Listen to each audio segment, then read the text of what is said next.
Good morning, everybody. Welcome to What? A show where sometimes I forget what I'm talking about and we just watch videos.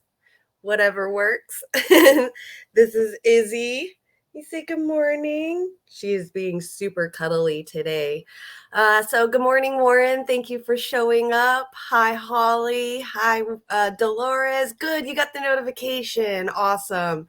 I'm thinking maybe if I start like putting up the post for the show, like through StreamYard the night before, the notification might come, because I think last week during like the last couple of days of the week I was so exhausted from working the night before on all this, like the day of stuff, the post-production stuff, that like by the end of the night I completely forget to set up a live stream for the next morning. And so by like 9:30 that morning my time, like 30 minutes before we go live, I like, oh my gosh, I gotta set up a live. Like I'm like sitting here getting ready to go live and I don't even have a live set up. So I think that's what it is I was setting it up too soon or too close to the starting time instead of doing it the night before. So hopefully that works. We will see. So great news. Just got the email this morning. We are officially on Rockfin. We are not live streaming there yet because I just got the confirmation this morning. And I did hear something about if you're wanting to upload something from there, you have to pay them until you have 100 subscribers. So I'm a little worried about having to pay to get onto upload videos. So I'm hoping maybe this week we can try to spend our time at KRTD trying to get us to 100 subscribers. That way we can just start live streaming from there and not have to worry about it. I don't know. I'm going to have to talk to Warren and see what he can figure out on helping me with that whole situation, because I'm totally lost when it comes to cryptocurrency and paying to upload. But we're officially on there, so I'm really, really stoked. I'm super happy about that. So that's really, really cool. What else is going on? I just got excited about Rockfin this morning. Yeah, thank you, Warren. Yes, there it is right there. So if you want to head over to there really quick on Rockfin and give us a subscribe or a follow, I don't know how that works over there yet. You shouldn't have to pay for uploading videos or anything really. Okay. So they were saying something, I was asked something about having to save, or whatever money you get on there, they save like a little bit of it. So that way you can pay to upload videos. It's so confusing. I'm just happy we're there. So we'll figure it out at some point. Maybe today, I can try to figure it out. So we'll see. Okay. I'll talk to you about it afterwards. See if we can figure it out. What's happened this weekend? Not too much. Just stayed at home, relaxed a lot. Last week was wild for me. My first full week. So I was exhausted. We got some really good thunder and lightning storms. I think the weather changed this week officially around here. So I'm starting to feel like a flu or a cold or some kind of thing, like some kind of nasally congestion-y kind of feeling. So thank goodness for weather change. You got to love that. Okay, they take a portion of your tips that goes towards RAE tokens. Yeah, see, I have no idea what the hell that is. No clue. I have no clue. I'm so lost. I'll figure it out though. Yeah, definitely. I'll just spend this week trying to figure out what to do, because I just spent 2 weeks just trying to get on there as a content creator. So now's the next steps, along with learning how to do like a website building. So that's going to be fun. I mean, I kind of know how to do website building through like Wixsite and stuff like that, but we definitely need our website updated for sure. So I'm going to see what I can do about getting into our sites and try to do get into the back rooms and try to update our websites. So that way you can like click on our social media from our website if you wanted to, which you can't. So very outdated. Definitely have to hook that up. So that's what we're going to be doing over here at KRTD this week, is try to get our website updated and fixed up and stuff. And so I can't wait to do that. I'm like literally going to teach myself how to become an IT guy this week. So that's going to be fun. Thank you, Holly. Yes, I am definitely trying to take care of myself. I'm just having so much fun with all of this. Oh, this is coffee, just regular coffee in my Yoda cup. Um, this is like the perfect color for my coffee. So if anyone ever wants to know how I take my coffee, like that. Little bit of sugar and lots of Coffee Mate hazelnut flavor. I love hazelnut. It's like my favorite. Okay, get with me later today and can set things up for you. Okay, cool. Thank you. Yeah, I gotta figure out how to do it. I was thinking about just watching like some YouTube videos or something on how to work Rockfin. I don't know. I was trying to figure it out because they send you really like, step-by-step stuff, like with the wallet thing, the little download thing, and then all the links they send you after you're accepted to like go through everything. Just I haven't gone through any of it yet, so we will see. So today, I want to thank Amber. She found so many really cool things this weekend for me to talk about. And if we have time at the end, I'm going to talk about one more. Why are you doing it? Okay, it's my computer being weird, right? Please tell me. Yeah, that's my computer. Okay, cool. But she got a couple of things for me, and if we have extra time at the end, I was just watching it. A video that she had sent me, and it seemed really good, so we might watch that at the end too. The things that we're going to talk about today, a man saved some people or saved a person. The cops gave him like a little medal of honor, and he went up on the podium and pretty much just bashed the cops and said that riots work, which was really cool. So we'll watch that.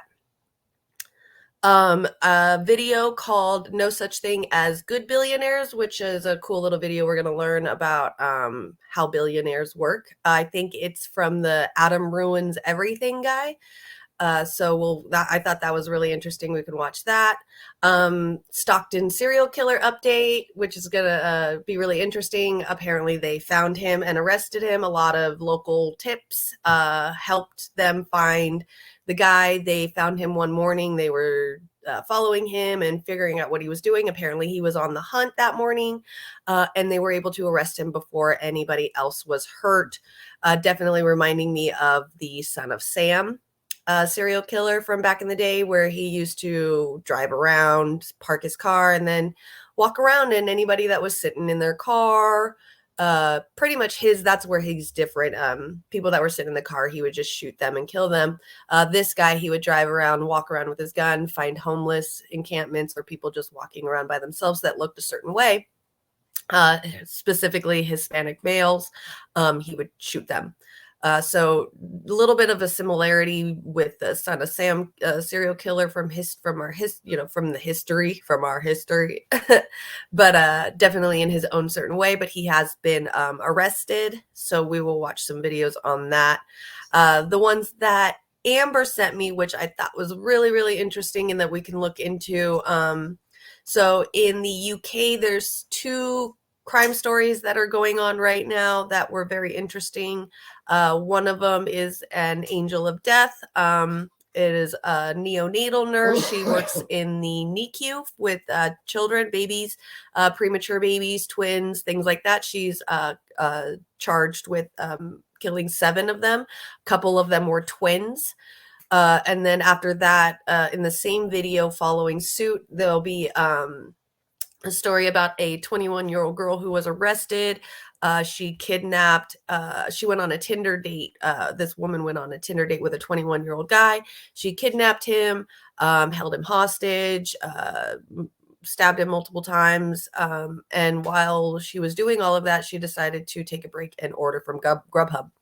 So very interesting about that one. And then the last one she sent me, so this yesterday, an Air Force Base daycare workers were charged with crazy abuse. It literally sounds like this Air Force Base daycare was treating these children like they were in military themselves, pepper spray, things like that. So we'll be learning about that. Lots of bad things that are going on today, or that happened this weekend. Oh yeah, and then the last one, sorry. I totally forgot about this one. So the last one, this weekend, there is a girl on Twitch. Her name is Amouranth. Technically she is a porn star. She does, I think she was one of the women that started like the hot tub streaming stuff. Definitely makes a buttload of money doing not only Twitch but OnlyFans as well. She got into an argument with her husband this weekend, and decided while she was live streaming, and he was yelling at her, him not realizing that she was live streaming, thought that she had stepped away from her live stream, decided to start yelling at her, and so she secretly decided to push the unmute button on her microphone and let the world hear how he treated her. Then she followed with a bunch of more videos with screenshots and video of what text messages are from this guy. So we are finding out that she definitely has living in a very abusive relationship, marriage, verbally, definitely.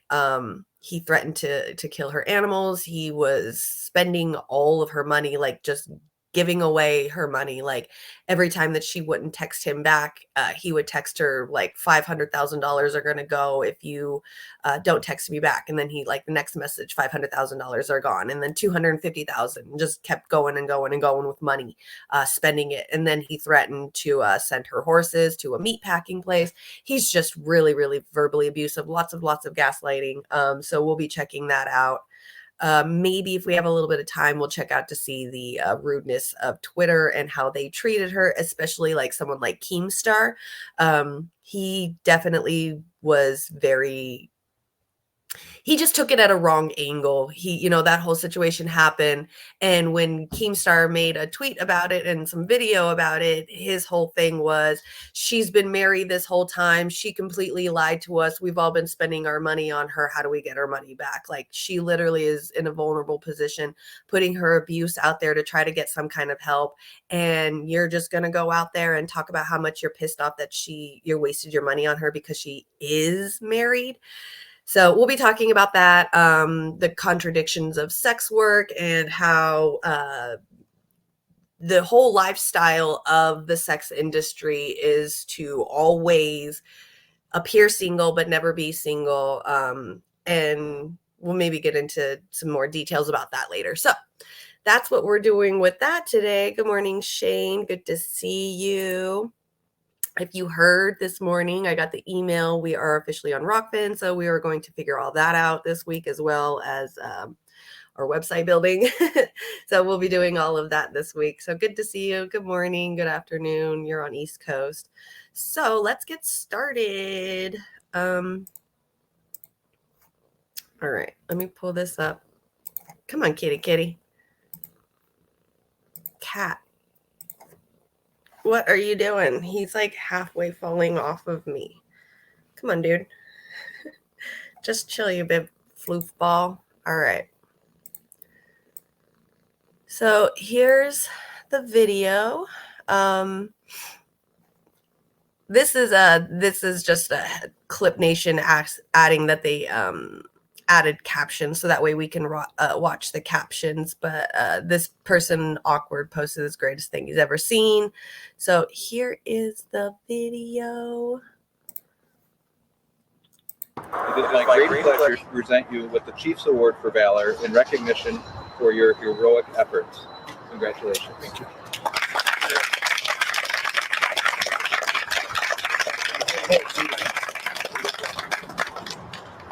Congratulations. I'd like to give you an opportunity to say a few words. Yeah. I appreciate it. I feel like I did what anyone would have done with the little bit of training that I have. You gotta love him taking off his sweatshirt to show what real shirt he wanted to show to the public, which is smash white supremacy. At first, I'm like, kids say the word smash when they want to fuck something, right? Like sexually, like it's like a sexual thing, but I get it. He's like, a little bit of gray on his beard. So I get it. Like, smash this white supremacy, like get rid of it. But I saw that this weekend, and I'm like, kids are going to think that you want to like bang it. I'm a certified firearms instructor. I work in this high school in Minneapolis.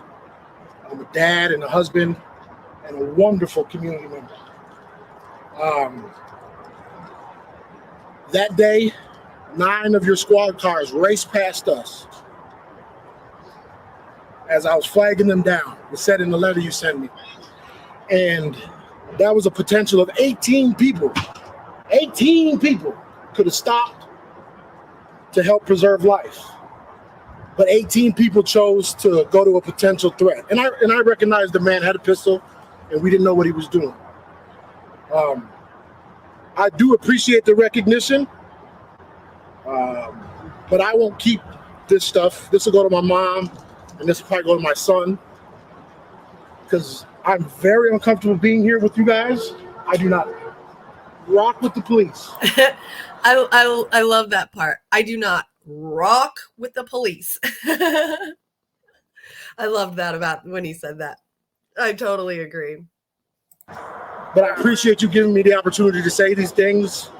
And I just want folks to know that they don't keep us safe. We keep us safe.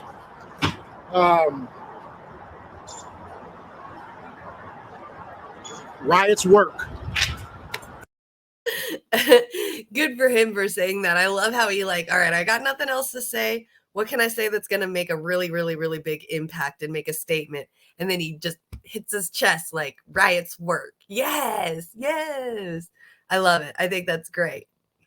I mean, he's a professional firearms instructor. He works at a school. He's got children and a family. And he's out there saying police didn't help me. Fucking riots work. It was really cool. Thank you. Appreciate you. Thanks, Alex. Can I take this with me? Thank you. Y'all be safe out here. Thank you. Appreciate it. It's so funny. And then there was a part in there too,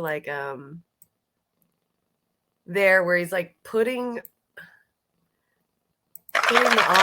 badge of honor.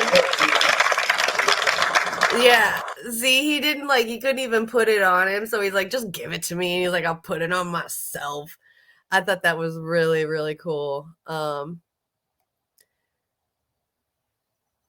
Let's see what some people some of this stuff doesn't even make sense. Let's see what other people are saying today. Abolition is not about anarchy or an absence of accountability. As Ruth Wilson Gilmore said, it's about the presence of life-affirming institutions. We decrime victimless crimes and hold perpetrators of true crimes truly accountable to the people and communities they've harmed. Okay. Honored a man for valor. He later spoke up. Doctor said that the man's aid to a shooting victim prevented him from dying, according to the St. Paul police. Let's open up what this thing says and read about it.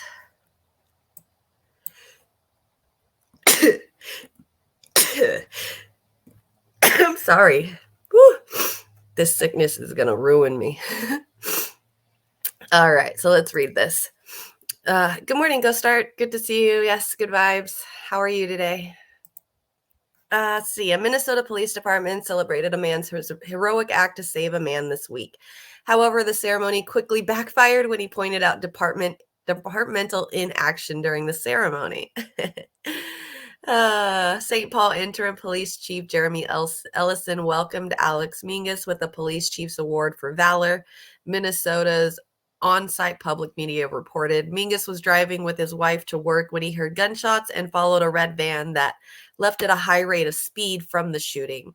The van later stopped and a man who was bleeding profusely exited the vehicle and asked for help, according to Ellison. Ellison said Mingus wrapped a shirt around the shooting victim's arm to try to slow the bleeding. An artery in the victim's wrist had been severely damaged by a bullet. Doctors stated that the aid provided by Alex prevented this man from dying. Mingus, who said he is a certified firearms instructor, later was given an opportunity to speak and removed his sweatshirt to reveal the Smash White Supremacy t-shirt. He alleged that 9 squad cars raced past him as he tried to flag them down.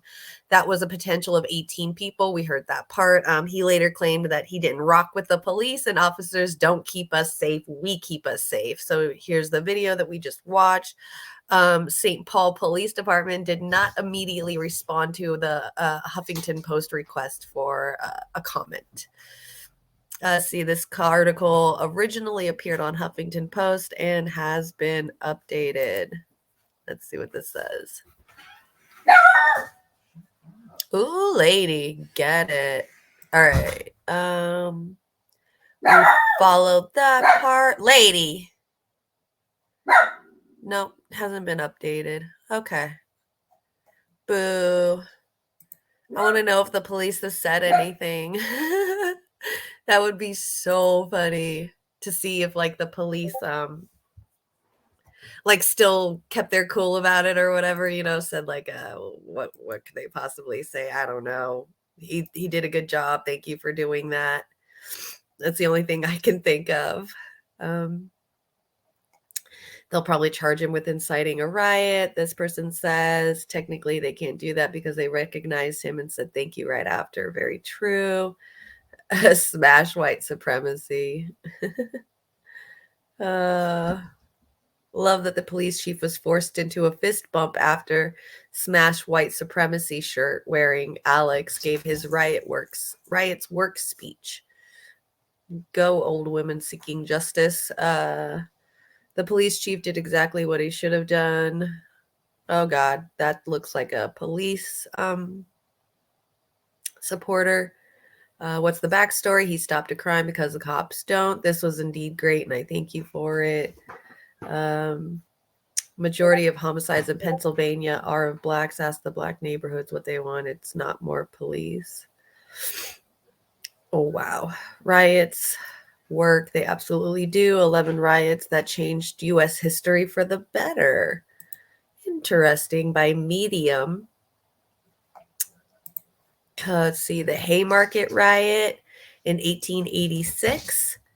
Here, let me bring this up a little bit so you guys can see. So even this is the most famous labor riot in U.S. history. It started as a protest by workers for the 8-hour workday, but turned into a riot after an unknown assailant threw a dynamite bomb at police. Even though the police and politicians increased the repression of workers after the incident, the Haymarket riot led to significant development in organized labor movement. Furthermore, some U.S. congressmen began to rally to the workers' cause.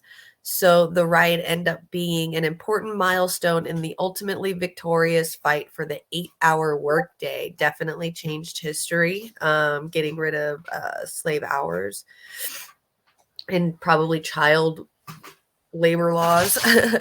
So the Birmingham riot of 1963 was a reaction to white supremacist bombing of black churches in Alabama, in which 4 young black girls were killed. Following this, black protesters reacted so strongly against local police that the federal government sent in the army, the first time they had ever done so against black civil rights protesters. According to Nicholas Bryan, a historian of President Kennedy, the riot was turning point in Kennedy's mind about black civil rights. He now realized how urgent the situation was and was more willing to negotiate with moderates such as MLK.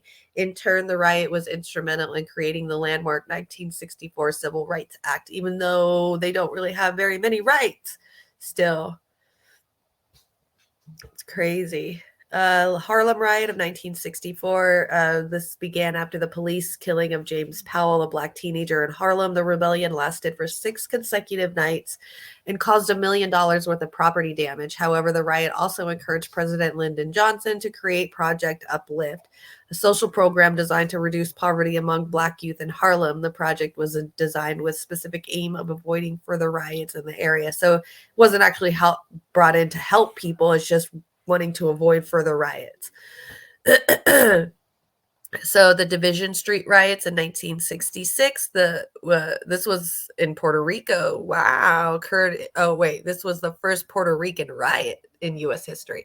It occurred in Chicago, where Puerto Rican residents were impoverished and frequently discriminated against in housing and by police. And the situation boiled over into a riot when police began harassing the attendants of a Puerto Rican ethnic Pride March on Division Street. The riot helped to galvanize and empower the community, leading to the creation of several Puerto Rican organizations, as well as the school and cultural centers As a result, Puerto Rican activists were able to push for civil rights improvements in Chicago throughout the following decades. They still don't have rights. Puerto Rican is still a colonized country for us, so they can't vote, which sucks. We learned about that with the whole what was it? Jesus Christ, why am I blanking on Philippines last week? That's what it was. So the long hot summer of 1967, man, 60s was just full of riots. Rather than just one riot, the long hot summer was 164 riots in the cities across the U.S. It was a reaction to the disappointments of Black Americans across the country as the federal civil rights improvements of the preceding decade had failed to liberate them from police brutality and poverty.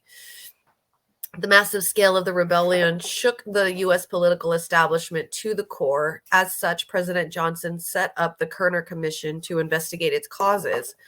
The Kerner report concluded that white racism and systemic discrimination was to blame for the riots, and this view was accepted by the political establishment.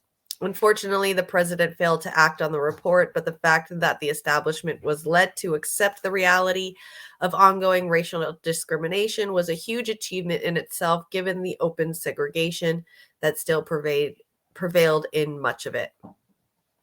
The King assassination riots. However, the riots that swept the country after MLK's assassination actually led to some major improvements in civil rights. Before the riots, the U.S. Congress had stalled on passing the Fair Housing Act, which was designed to prevent racial and other forms of discrimination in housing. After the riots, the U.S. congressmen quickly changed their mind on the act and passed it as part of the Civil Rights Act of 1968. There's still discrimination in housing. There's videos out there all over the place where a white person goes and looks at this house and it's this certain amount of money. But this Black couple goes and looks at the same house and it's way more than what the white couple was offered. So definitely still discrimination in housing. So possible more riots, not sure, hopefully. Stonewall, 1969. This began when the police raided Stonewall, the LGBTQ bar. This is pretty much the start of Pride Month, how it pretty much got started.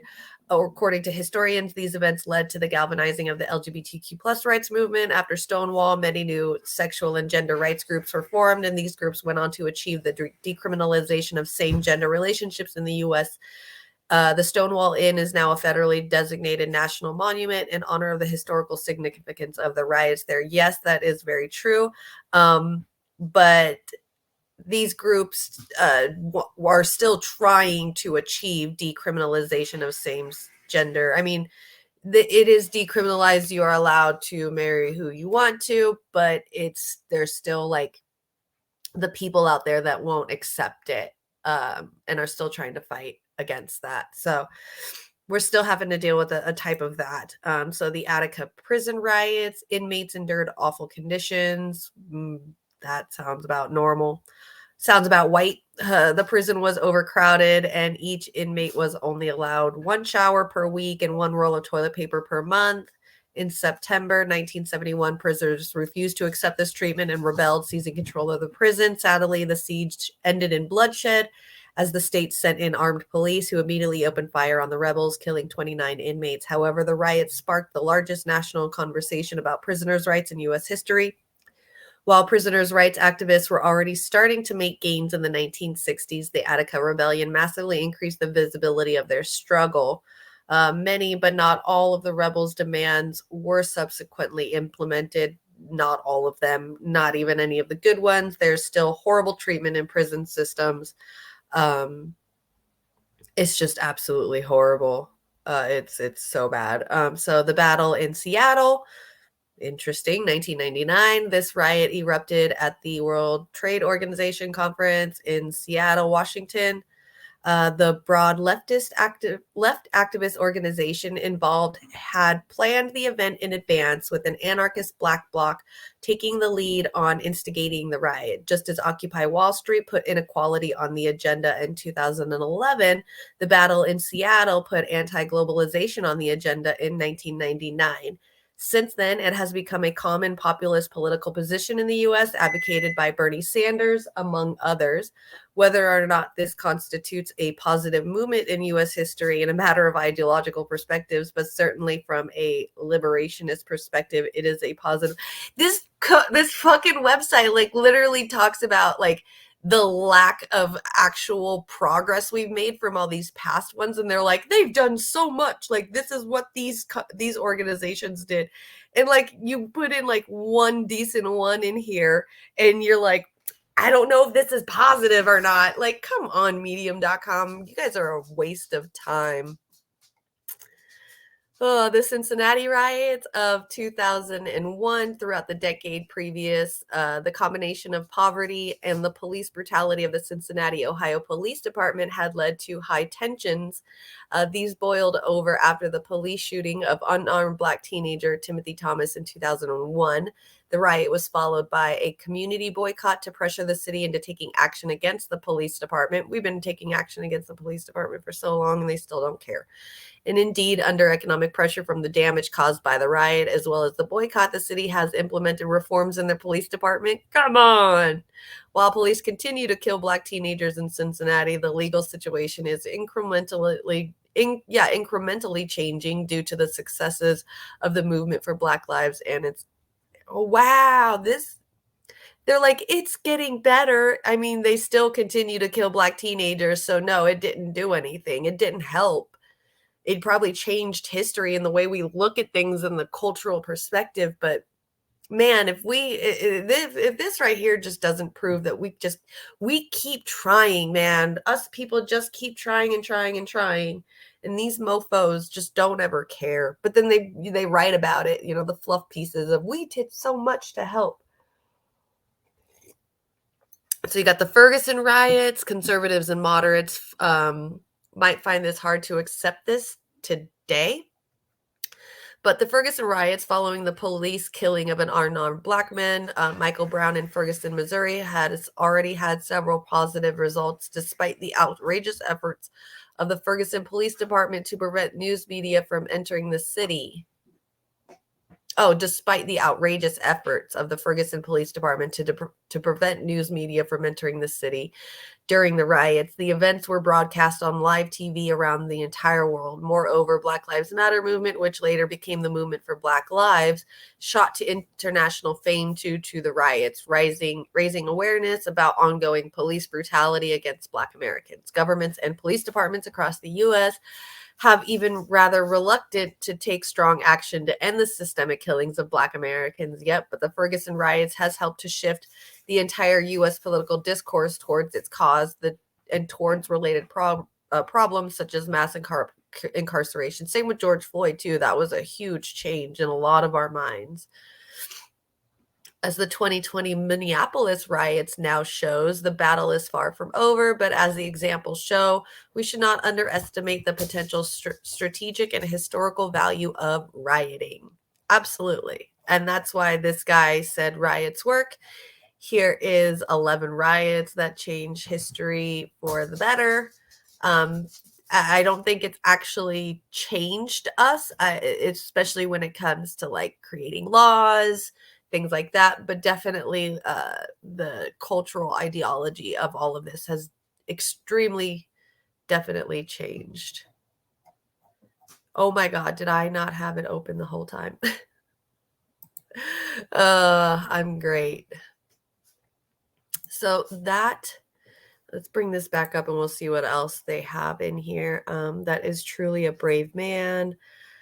We updated his tweet. Okay, some more captions.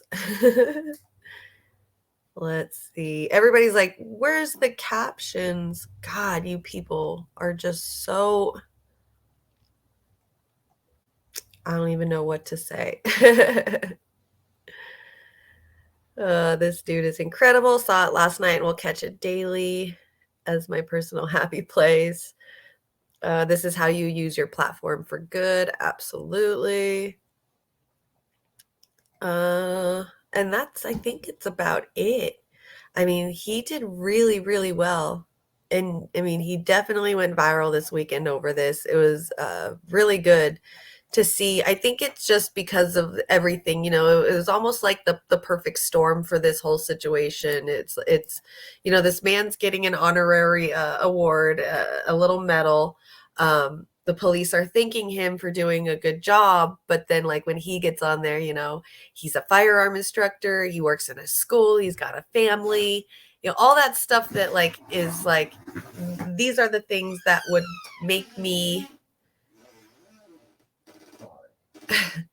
these are the things that would make me seem like I work really well with the police. I support the police, just that kind of saying. And then ripping off his shirt or pulling off his sweater to show the shirt, and then talking about how the police didn't help him and that riots work. It was just really cool to see like that whole flip the switch, because you're supposed to, people assume you're this way because of the things that you were saying at the beginning, but then you go off and you tell them, this is actually what really happened, and this is my perspective on it. And people are going to listen, because it's like the people that you wouldn't expect to sit there and listen to somebody like him would listen to him. And then they have to hear that, which was really, really cool. So I thought that was really neat. Really cool story. Definitely got its viralness this weekend for it. So good morning, John. Good to see you. And good morning, Amber. I got like all of your clips that you sent me this weekend. They're like all up. I'm ready to go. I'm just taking all of them. So that's what I'm doing today is I've taken all of your articles and I'm going to be talking about them. So the next one I want to get into some more news really quick. So last week we were talking about the Stockton serial killer, looking at some of, why am I getting, you know what, I keep forgetting that I'm like on the KRTD's thing. Okay. Last week we were talking about the Stockton serial killer, showing some TikToks about him, talking about how that it's a possibility he was from a different state and that he came over here to do this. Definitely notice his walk was very awkward. Just kind of keeping you guys updated on it. So here's some more updates. Looks like the suspect as the Stockton serial killer has been caught. Like I was saying earlier, it definitely reminds me of kind of the Son of Sam type of murders, where he would just park his car somewhere, take his gun, go for a walk, find somebody, and that's who he would murder. The only like the little differences is like Son of Sam went to the people, went and shot people that were in cars. This man went and shot people who were homeless, mainly of the Hispanic male descent. So they're saying that they arrested him. I say this is great. My only question is, well, let's watch this really quick and then we'll talk about it. Tonight.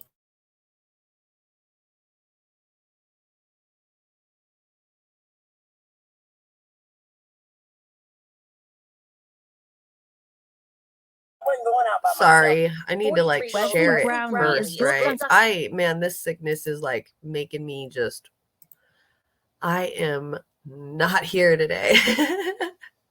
Okay, let's rewatch this. Night, neighbors breathing a sigh of relief after hearing the suspected Stockton serial killer has been arrested. Does it make you feel a little more at ease at home? I'm at ease. Yeah, I'm at ease. Yes, I am. Because I wasn't going out by myself. 43-year-old Wesley Brownlee is booked on suspicion of at least one murder and assorted weapons offenses in the San Joaquin County Jail, held without bail. When taken into custody, police said he was wearing dark clothing, a mask around his neck, and was carrying a gun. Law enforcement says the suspect's pattern of preying started in his car before he stalked his victims on foot. Police followed this exact path. They arrested him right here at 2 a.m. on Saturday. They said he was on a mission to kill, just blocks from where some of the attacks took place. Yeah, so that's what he's getting ready to say, and we'll watch it as well. Thanks, Warren. I know. It's just nostrily and nasally, nothing else. I don't feel like the physicalities of being sick, but definitely I got the nose part. My nose is like all red yesterday because I don't have like tissue or anything, so I've been using paper towels, and my nose is just hating it, but whatever. It is what it is. So thank you, Warren. So yeah, this cop, what he's about to say is that they were following him. They got their tips. And apparently this man was supposed to be on the hunt right then and there. And what I was thinking when I heard that part was that, at least in my opinion, what I think happened in his head is that, all the news coverage came all over him. He probably felt like he was being watched a little too closely. And now he probably thought that, a lot of the eyes have kind of, dulled down. Nobody's really watching him anymore. And he's a little bit more safe to go and do this. We don't know the motivations. Hopefully he speaks. So, yeah. He was out hunting. We are sure we stopped another killing. According to public records, Brownlee has a criminal history across California and Arizona, connected to past drug and traffic violations and a DUI. Most of the victims were Latino men, several of them homeless. But officials say there's no evidence the killings were race-based or targeted. I was here at work and got a call from my nephew. He told me that Paul had been shot multiple times and that he died in the hospital. Greta Bogro is the mother of Paul Alexander Yaw, who was killed in July. Does this bring any closure for you? Yes and no. I'm just grateful that they were able to save it from happening to another person and another family, having to go through what we've gone through. It's just been horrific. Police today examining ballistic evidence from this 9mm handgun found in the suspect's car. You don't come to our house and bring this. It's crazy to hear like that lady saying, that they're just glad that they found him and so that he can't do this to anyone else, because it's really hard to deal with situations like that. And it's so hard to hear that as a parent, because when you especially as women, I have to admit, us women, we have a little bit of an obsession with watching true crime stories. Definitely. I don't blame us for it. Definitely have to watch our backs everywhere we go. So it's kind of good to be able to watch those things to know what to expect in case it happens. It's always about the, well, what if it happens. But it's really hard to fathom, especially living in 2022 and watching these crime stories, a lot of these like serial killer stories and things like that. Even with the whole huge obsession with Jeffrey Dahmer right now, this all happened, 50 years ago, 40 years ago. So when you hear about serial killers, you think, oh, this is just something from the past. It could still happen nowadays. Obviously, anything could happen. It's just the whole serial killer part, is like where you think, oh, this is like from the past. It probably doesn't happen anymore now. And seeing that it happened and having your own kid be a part of something like that in the nowadays is mind-boggling to me, especially as a white mom who definitely watches crime stuff. So it's very scary, absolutely horrifying to even see a man still being able to pretty much, do the same thing as like what we watch on our true crime stuff. So, and that it's still going strong, and in California too, it's just wild to notice. Good morning. Willie, good to see you. Everybody go check out the Willie Bragg show. Oh, he's saying good hi to Warren. That's my Warren. You can't have him. Sorry. Mine. Ha. Okay, let's finish watching this. Kind of reign of terror. The district attorney promising to bring justice for victims' families who are aching for accountability. And Maura joins us now from Stockton. Have police indicated any motive, Maura? That's still unclear. The DA's office telling me there's still no official decision on charges yet either, though that ballistic evidence will help determine that. They tell me they expect to get that report back before the suspect is arraigned on Tuesday. Kate? Thanks for watching our YouTube channel. No, Lester, not allowed to do that today. Not allowed. All right, and then let's watch, I think there's a second video. Yeah. There we go. This is more of a local station, a local news station for it. Hi, Willie. I'm just giving you shit, I promise. You're on YouTube, right? That's I think where I follow you is on YouTube. So everybody go check out Willie Bragg Show. Let me put this on the stream. There we go. Okay. Here is the second one. Individuals no longer on the streets and can no longer hurt anybody. Tonight, Stockton residents feeling some relief after an arrest was made this weekend in the city's string of connected killings. There was a $125,000 cash reward for tips leading to an arrest. And today, police tell us there will be a payout because of the community's effort in helping them solve this case. KCRA 3's Lizzie Mitri spoke with police today. And Lizzie, what do they have to say? Andrea, police didn't say yet if it would be one person or maybe multiple people who might get some of that reward money for their helpful tips, but they say they got a huge response from the community after opening up that tip line, and they say it worked, leading them here, making an arrest on their suspect. There's a sense of relief today for those who live near Pinella Park in Stockton. I'm just happy that it's a little bit safe now. Here near Village Green Drive and Winslow Way, Stockton police say they arrested 43-year-old Wesley Brownlee yesterday for murder, accusing him in a string of deadly shootings that had people waiting and wondering for weeks. On edge and scared. During that time, Carolyn Hopkins says she made sure not to be out at night alone when police say the killer would strike, catching people by surprise. In some cases, they were unhoused. That was so frightening. There's so many people that sleep in this park, either in their cars or in tents or just in the park. Around the corner, Brenda Odom also lives close to where police arrested Brownlee with a gun on him, as they say he was on the hunt for his next victim. It's just a very scary feeling, to know that he was that close to us. Police say community tips helped them identify Brownlee as their suspect. They say they got an average of 100 a day since launching a tip line a couple weeks ago. Others took matters into their own hands. A private Facebook group popped up where people shared information in hopes of putting an end to the deadly shootings. I'm so thankful to God that he was caught. So whoever the tipster was and the Stockton PD, I love them.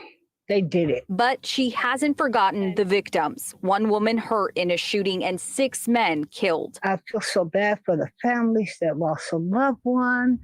And, my heart just go out to them.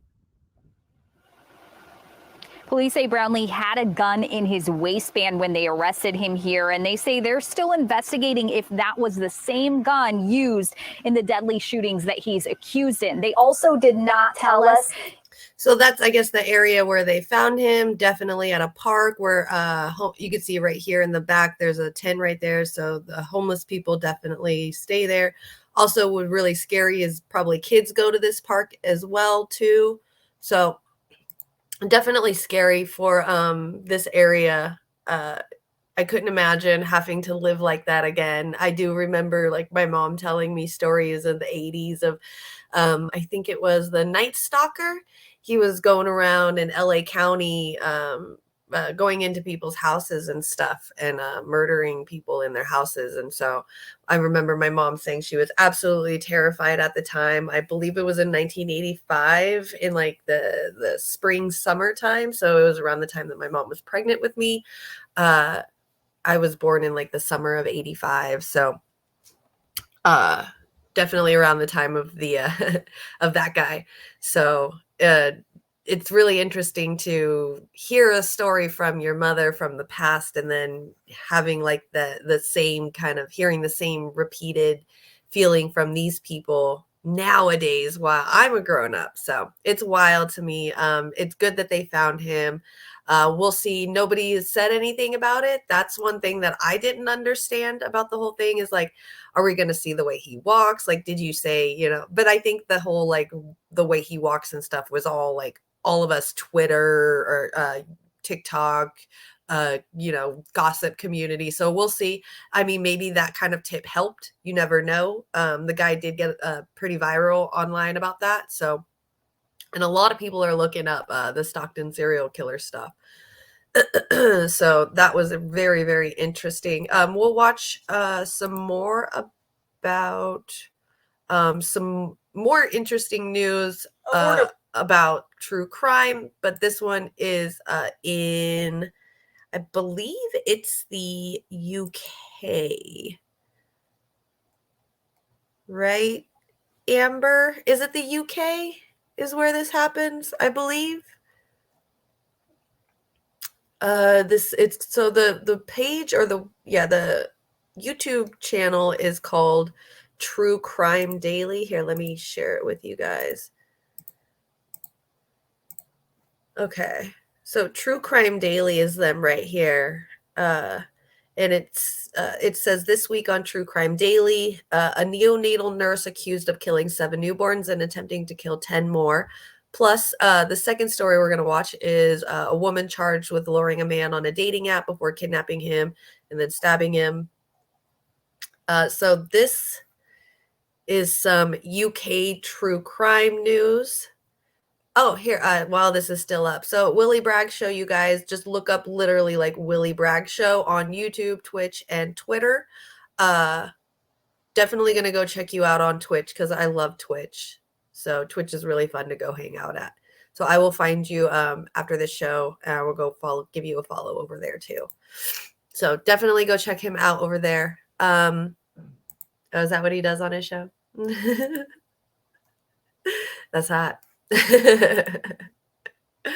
Okay, let's watch this. Wait, why is this so long? Good lordy. All right, we might watch this in like super speed. Let's start at 1.5 speed. A word of warning. This podcast explores graphic and disturbing stories and includes some strong language. It therefore may not be suitable for our young listeners or other folks who may find it disturbing. Hello and welcome to True Crime Daily, the podcast covering high-profile and under-the-radar cases. Also are an expert in the area of gender and crime.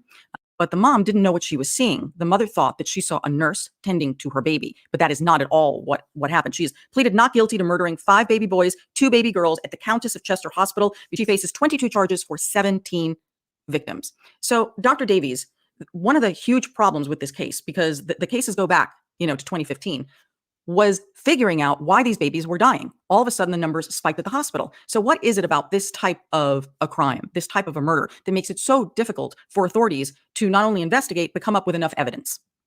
I think part of it is, if we think about it, people do die in the hospital. We do have emergencies that happen in the hospital. But I think part of it is just pulling it together and realizing something's happened. I think had she been killing, let's say, older people or COVID patients, it might have even taken longer to have found her to be the person doing this, because we might not have thought this is unusual, because these are newborn babies.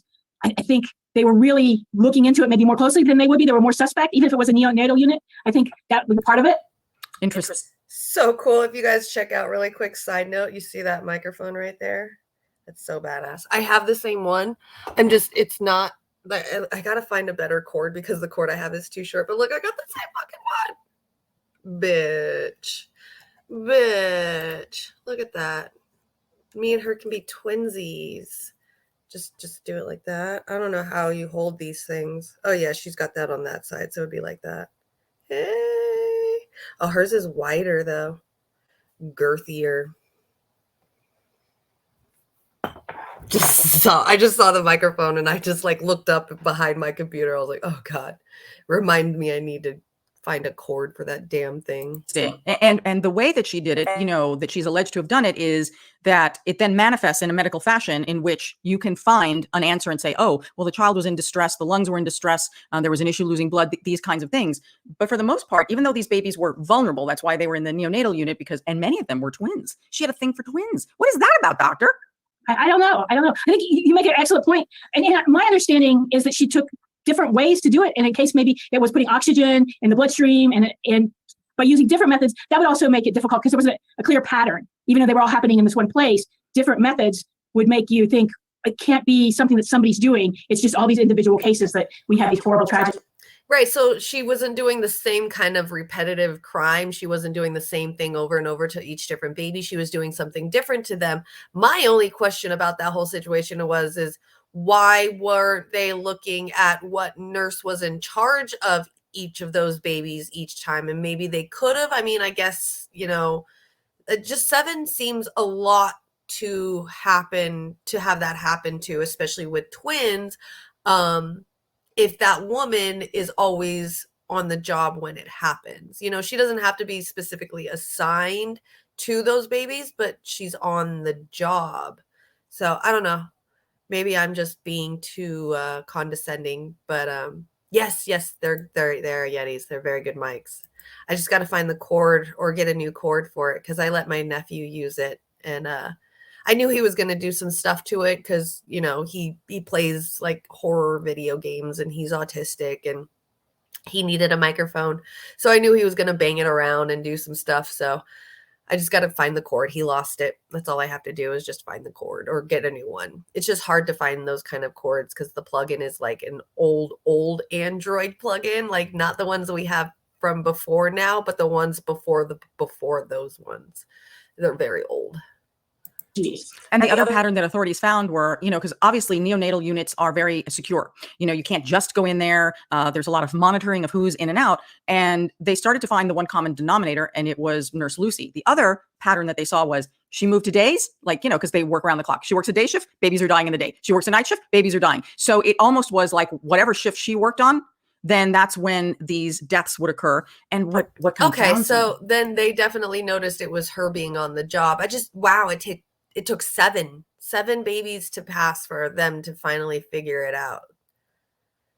I mean, either there's a lot of trust, people are letting their guards down around there. I guess when you're in an environment like that for a long time, you tend to trust each other because you have to, because you're dealing with very vulnerable babies. It's just really wild. 7 of them had to go before people really took a notice, oh, okay, this is what's happening. is when she went after the twins. We have a few of those. We're going to get into it. She allegedly kills. She's responsible for the death of one twin, and then within 24 hours, she's killing the other twin. I can't even imagine the horror of these parents. No. And it seems like she was so brazen in doing it, to be doing it and having a parent walk in. It's just, and we often say this, what was she thinking? It's just, this is incredible. Yeah, it's really unbelievable. And it was the hospital itself, the medical staff, the doctors who were all of a sudden like, wait a minute, because they happened quickly, meaning one twin dies in 24 hours, the other twin dies of something else. It's not like it was one death occasionally where it'd be harder to find a pattern. So the spike happened very quickly and doctors were very worried. They started an investigation and they call the police. And that's how they start unraveling this. Sadly, they weren't able to get all of what I would say the kind of evidence that you would get through a coroner's or autopsy, because at the time with these little babies, it's so tragic. Again, initially they thought that there were other reasons why the babies were dying. So prosecutors have not released the identities of the babies or of their parents. So during the proceedings and the trial's going on now, we've got some updates for you. For the jurors and for everyone, the babies are referred to as baby A, baby C, baby C. None of this is done in a disrespectful way to the victims or the survivors. It is about protecting them and their parents. These families have been through enough. And so the courts and the prosecutors have decided that this is the best way. So I want you to know, all of you, that we honor these babies that we've lost, and we are not being disrespectful in how we refer to them. This is how the court is handling it, and this is their decision. So let's get to the first victim here. I'm getting so emotional. I'm so upset. There's nothing more exciting and beautiful than that little baby, the hope of life, the hope of everything. Parents are so elated. They're so excited to meet the little baby that mothers have been carrying. It's like, oh, there you are. Now I can see what you look like. It's like that moment. Oh, okay. So let's get to the first victim here. Baby A was a boy who was born with a twin sister. So sister is B. The two were born on June 8th of 2015. They were reportedly in good health, breathing fine on their own, despite being born premature. So about 8:25 p.m., this is on that same day, baby A starts deteriorating rapidly. In less than an hour, this is within an hour of Nurse Lucy here taking over. A half hour later, by 9 o'clock, baby A was pronounced dead. Doctors concluded that the death was likely due to an injection of air into the child's umbilical catheter. All these babies have a lot of catheters. They have tubes up their little noses. It can be very jarring to a parent to see babies in the neonatal unit. So now baby A dies. Now, according to prosecutors, she goes after his sister. A day later, twin sister baby B suffers from a sudden drop in oxygen levels in her blood. Nurse Lucy allegedly administered a bag of liquid nutrition to the baby, even though she was not the designated nurse. This would have been my first red flag. What the heck are you doing caring for this baby? When baby B stopped breathing, the alarm sounded. These alarms sound when a patient is in a critical condition. So when baby B stopped breathing, that alarm sounded, warning doctors of the child's severe condition. Doctors were able to revive the child, and she ultimately survived the attack. It was later theorized it was medical sabotage, and the only reasonable explanation of her decline was an air bubble administered into her bloodstream. Isn't this crazy? Yeah, I'm not that is absolutely wild. So she was putting bubbles into the IVs of these children. There's a movie that showed me that a long time ago. I think it was like the second, like one of the maybe the Freddy Krueger movies. Somebody did that. I can't remember what exactly the movie is that they did that in, but I'm thinking it's one of the Freddy Krueger movies where they the doctor, the nurse, or something like injects air into the IV of somebody and then they die. I can't remember what movie that is, but definitely very movie-esque kind of situation. Wild. Be a murderer, but sometimes you start to think, if you murdered one baby, why would you turn around and go after the twin? You would think you'd get caught. I mean, it just doesn't seem logical. But of course, this isn't logical. Somebody killing babies isn't logical. And the fact that we're dealing with what police are calling a serial killer here, we don't usually find a lot of female serial killers. What do you make of this? No, we don't. And most serial killers, in fact, most people who kill are men. She's absolutely correct. Majority of serial killers are men, but when it comes to like angels of death, those tend to be women. When women do serial killings, it's usually nurses and angels of death. Over the time period of modern history, about 12% of killers in the United States are women. And then if you go down to serial killers, very, very few are women. And sometimes the ones that are women are killing with men. And then others do tend to be angels of death, though, or taking advantage of people who are older. Maybe occasionally we'll find a woman who's killed several husbands over time, but not something like this where it's one after another after another. This is extremely rare. And we don't have a clear motive here. Prosecutors have said they are dumbfounded. They cannot find a motive here. And I think when it comes to serial killers in the cases I've covered, there really isn't a motive. There is a true defect in these individuals. Yeah, a lot of times they're sociopaths, or there's some other kind of mental disorder, or they're out to hurt people and they get pleasure from hurting people. And you just wonder what is this Nurse Lucy getting from this? I wouldn't be surprised to find out she was a sociopath. It's hard not to wonder about her upbringing, but we can't. It's not always parents. It's complicated. And it's not like a case where sometimes we see this with kind of like the variations of Munchausen, where you have someone who causes the distress, the problem, and then swoops in to be the hero to fix it. And we don't see that. It's not like she puts the child in a crisis mode and then rescues the baby.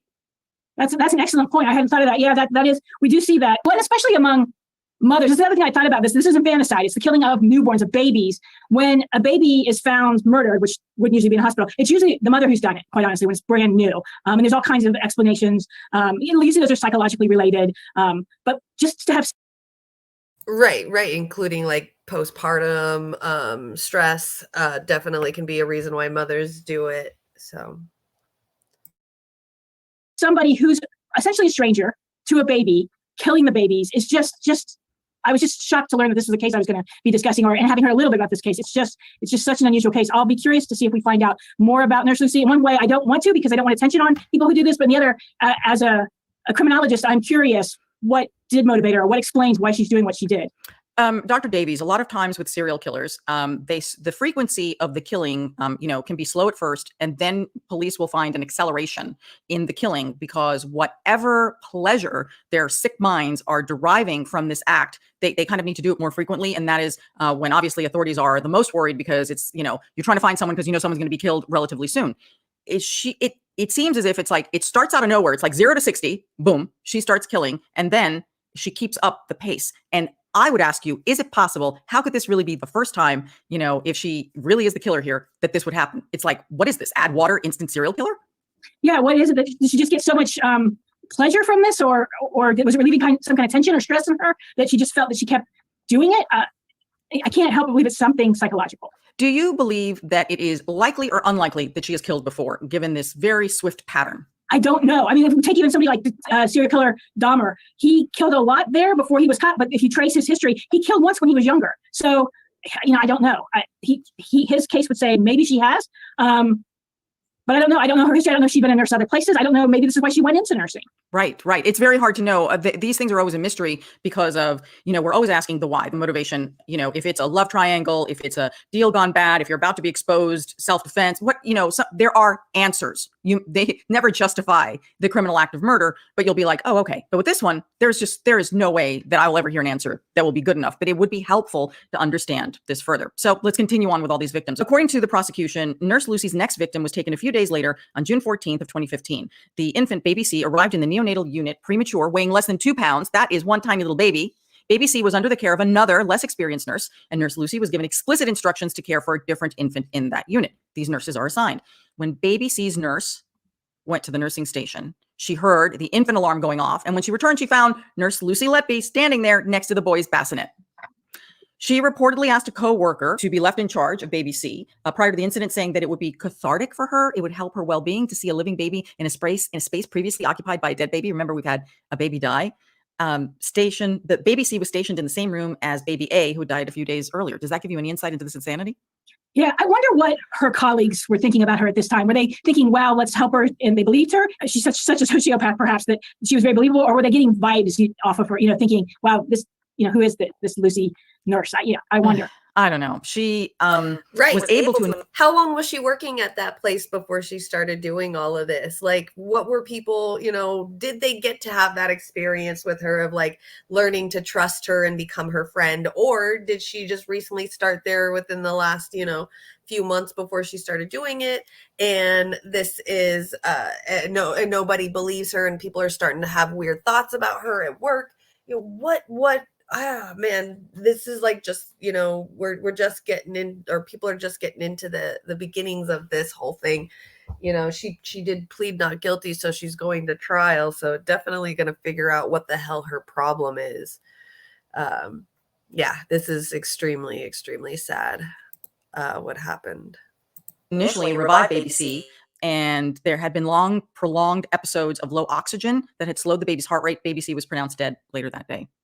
Investigators believe he died of excessive air in his gut, that they believe that this time the nurse injected air through the nasal gastric tube. As we said, we see these babies all the time. They have little tubes and little things everywhere. In another instance, so this is the one that just drives me crazy. So the mother of premature twins, these are babies E and F, walked into the unit, saw Nurse Lucy holding one of her boys. Now the baby was bleeding from the mouth or the nose area, and the mother was obviously concerned. And so Nurse Lucy told the mother not to worry. It's just irritation from the tube. Okay, that sounds potentially logical. And then she said this to the mother: "Trust me, I'm a nurse." So of course, the mother believes in the medical staff. 5 hours later, Baby F was dead. I don't know if I would trust the nurse if I saw like, blood coming out of its mouth or ears or something. They're like, it's test tube problems. Like, what fucking baby has blood coming out of them because of test tubes? That doesn't make no fucking sense. I don't know. I'm more cautious when I go to hospitals and stuff, because I don't like hospitals anyway, because I've heard way too many stories of malpractices. So medical malpractices. And I know like our medical system is based, at least in history, based off of male stuff. So male, medicines and male recoveries and stuff. So, just going into hospitals to have a baby, to me, is a very, very, very scary situation. I don't trust shit. I don't even know how that poor parent feels right now, because if that were me, I'd be like, I should have jumped in there. I should have, gotten this woman off my baby. But how would you know? How would you know? You're exhausted. You've just delivered 2 babies. They're tiny. I bet all these parents feel horrible, but they're not to be blamed. She knew what she was doing, and she was very good at manipulation. Exactly. I know. Oh my God. So the doctor who was present when that twin died testified that the infant lost over a quarter of his total blood volume before his death. The doctor said he had never seen a baby bleed like this before. So an extraordinary death that, immediately makes you wonder, it's like, wait a minute, something's really wrong here. But the child's death was initially ruled as being caused by gastrointestinal disorder. No post-mortem was performed. As we said, a lot of vital information was lost in the beginning when the staff just didn't know what was going on here. Nurse Lucy then went after that baby's twin brother, okay? So this obsession with twins. I wonder if something must have happened in her life to be so obsessed with these twins. So now, 24 hours after the first twin dies, she then administers insulin through the baby's feeding bag tube, and baby F was revived by doctors and ultimately survived that attack. So also, some of the victims have survived. Yeah, totally agree, Ghost Start. Anytime somebody says, trust me, that's like big red flags. I'm like, no, no, thank you. One of the victims survived is a 3-month-old baby, but this baby suffered irreparable brain damage. There were 3 attempts to kill this baby by injecting air into the milk.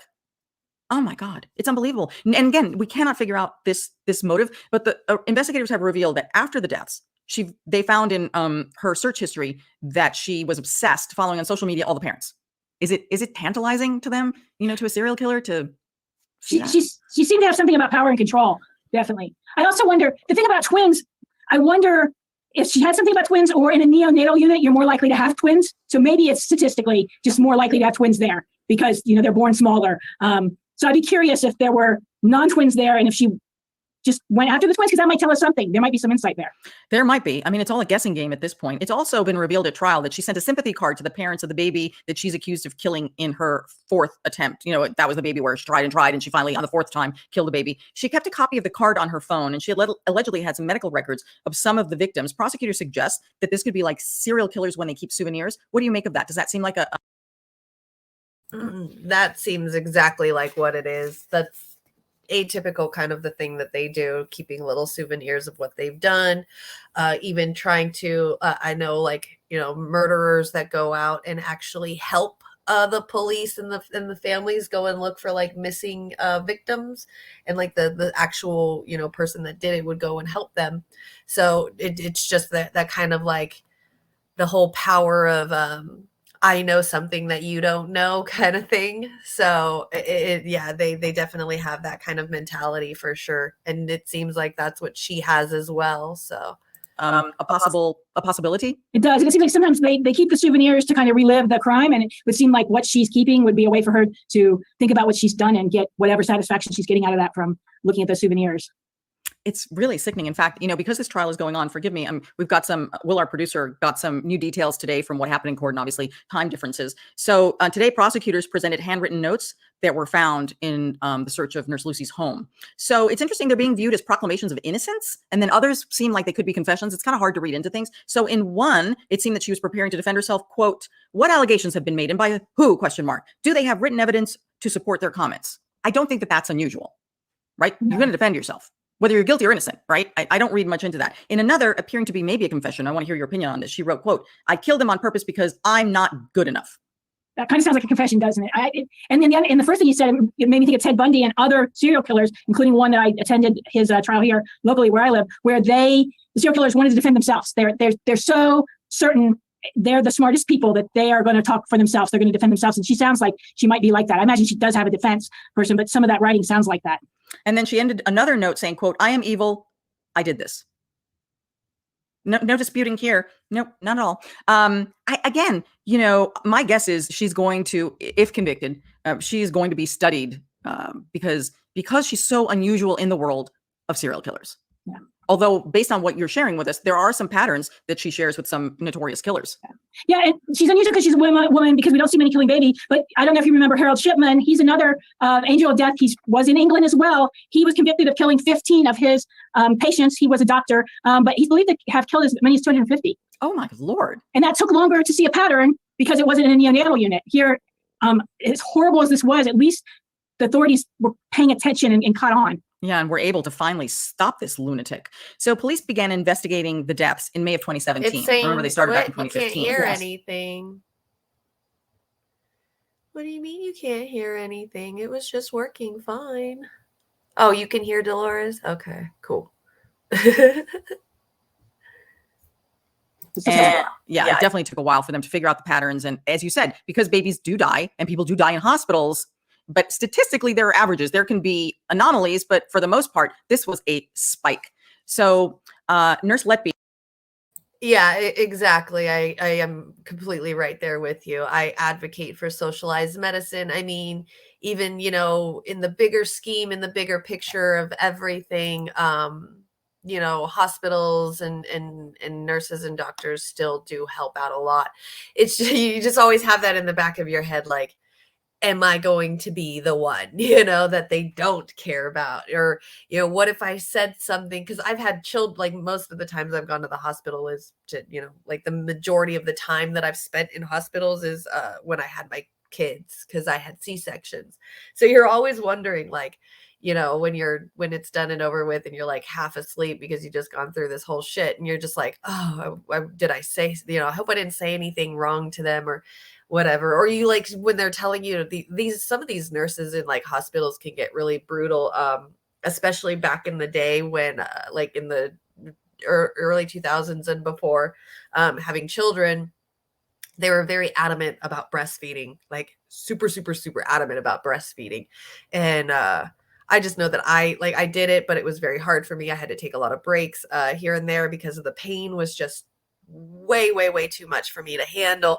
And they would get mad at me. Like the nurses would get super, super mad at me for not breastfeeding my child. And I'm just sitting here like, I feel like you guys, like this child is literally ripping my nipple out of me, completely just ripping my nipple off. And the nurse would be like, oh, well, you need to do this. This is important for the child and blah, blah, blah. And then come to find out, like my sister just recently had her fourth kid. And the nurses in there were telling her, if you want to breastfeed, do it this certain way. And so they're still trying to do the same thing, not really caring as much about not breastfeeding, but still doing the whole, like, you need to do 15 minutes on or 10 minutes on this side and then 10 minutes on this side and then switch it back and forth and back and forth. And then my sister ends up telling me, like, no, you can do it on one boob for the whole 30 minutes if you fucking want to. Like, you don't have to fucking switch it up. And I was sitting there like, I fucking sit here and listen to the nurses because I'm terrified that they're going to do something like murder my child because I don't listen to them. And it like ruined the whole bonding with the child and the whole breastfeeding thing with the kid. Like I did it because it was a job. Like I hated the pain. I never got over the pain of it. And it's all because of this nurse made me feel like I had to breastfeed and I had to do it this certain exact way.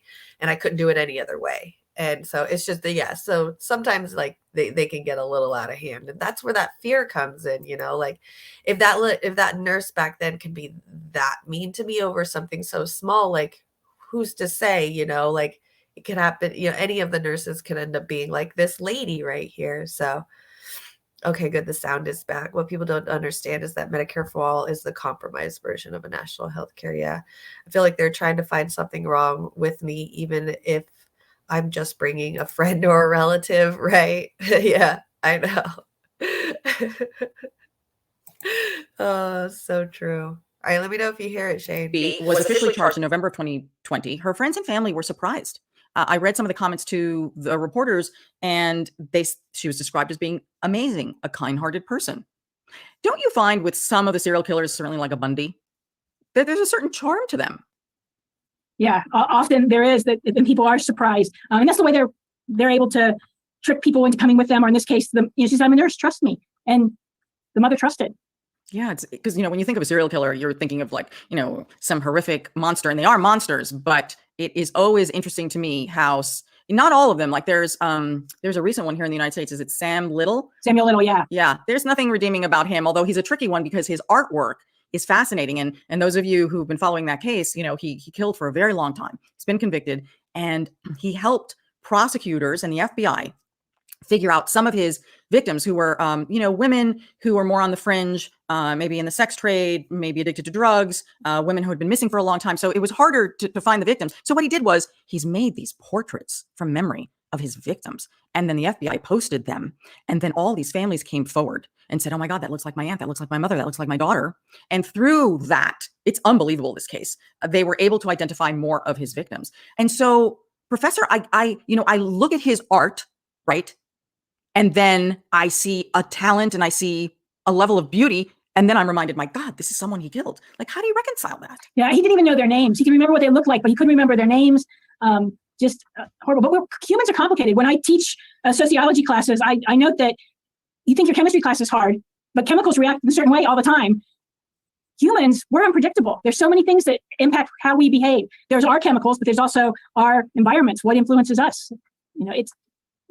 And we see patterns, but there can be exceptions to those patterns, like our nurse Lucy today. I know. And she was specially trained in this area. As far as anyone can tell, there had been no prior complaints to her. She was even mentioned in a newspaper article when they were talking about, the importance of these units and so on. So, this is someone who was well regarded, liked. And when you see the photos of her holding babies and she's so happy, really, does this woman look to you like a serial killer of babies? No. And that's the scary thing. Yeah. That's the scary thing. Well, this trial is going to go on for some time. It's expected to last 6 months. We will keep everyone posted on the updates on this. And frankly, let's hope for a conviction here. Our next case is out of Colorado Springs. So that's that one. That was done in the UK. That's that story. So what do you guys got to say? NHS is the way to go. like they have it in the UK. The Brits just need to stop Liz Truss from Americanizing it. Yeah, did you notice that? It's like it almost felt like the UK is like going backwards with their healthcare system because of this new lady. But from what I was reading this morning, it's a lot of, I guess, a lot of Parliament is asking her to step down. So we'll see what happens. I don't think the people there are very happy with what's happening, but it's the inevitable of what happened to their Bernie Sanders dude over there. I always forget his name, the Tory guy.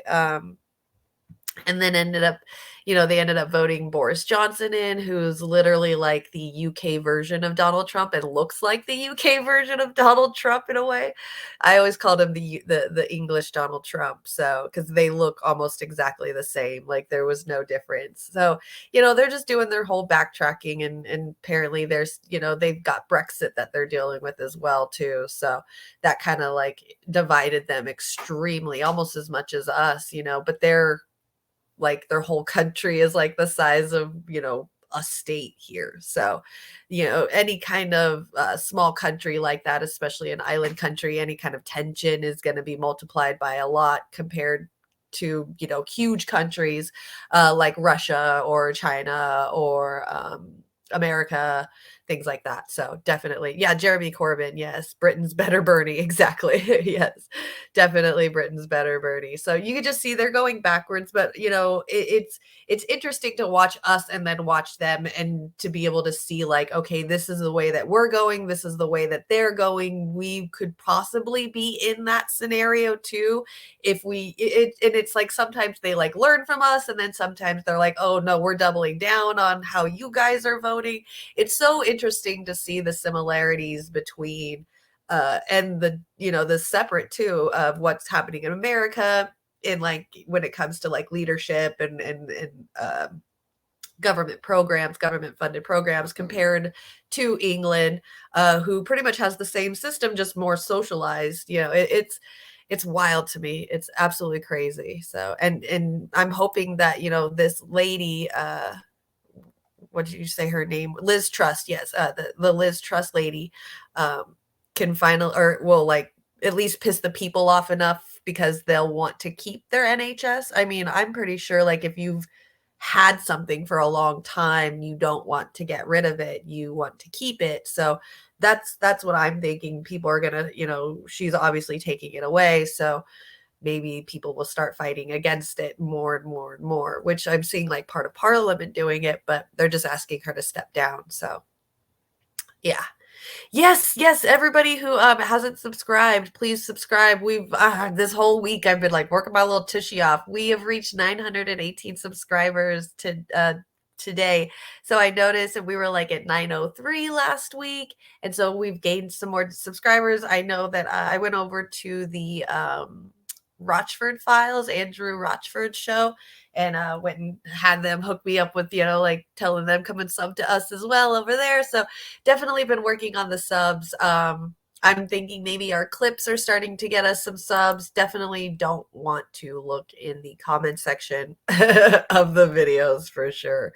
I just read one of them this morning. Somebody said that what did it say? This lefty is a nut, I'm out, about me. So definitely somebody either conservative or like a moderate Democrat definitely didn't like my take on the Tulsi Gabbard leaving the Democrats video, probably because he is pissed off that Tulsi left the Democrats. That's pretty much what I was probably thinking, because I'm a nut because I'm okay with her leaving the Democratic Party. Like, whatever, you do what you want. So yes. I know, I saw that too. Like, I was like, all right, we gotta like, our videos are outbeating our subscribers now. I thought that was pretty cool, actually, seeing that. I was like, oh, we got more videos than subscribers. That's pretty neat. That shows that we're we're working our tushy off, especially you, Shane. You've been here for, this is your place. So definitely been working your tushy off. 950 videos. I was in England in 2006 and I loved my stay there. that week. I bet my husband is from England, so I get to hear a lot of about the stuff that goes on over there because his grandparents would go over there half of the year and then come back over here half of the year. So, we still get to hear. I still get to hear a lot of stuff that's going on out there. And then hearing my husband too, who's grown up in England, it's like I ask him all the time. I'm like, "What do you think about not having any health insurance and not getting any Medicare and how much it's going to cost us?" And he's like, "Healthcare should be free." Like he absolutely understands. Like to him, he doesn't even. It's still hard for him to comprehend that Americans, don't have it like that because he's so used to having it like that. So, yeah, absolutely. I love the UK. I'm pretty sure one day when my kids are old enough and they're out living their own lives and are grown-ups, me and my husband would probably move to the UK just to get the fuck away from America.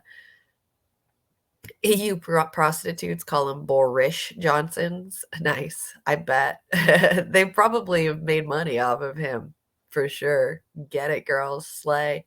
You take that, Boris Johnson. Boris's Johnson. Hey.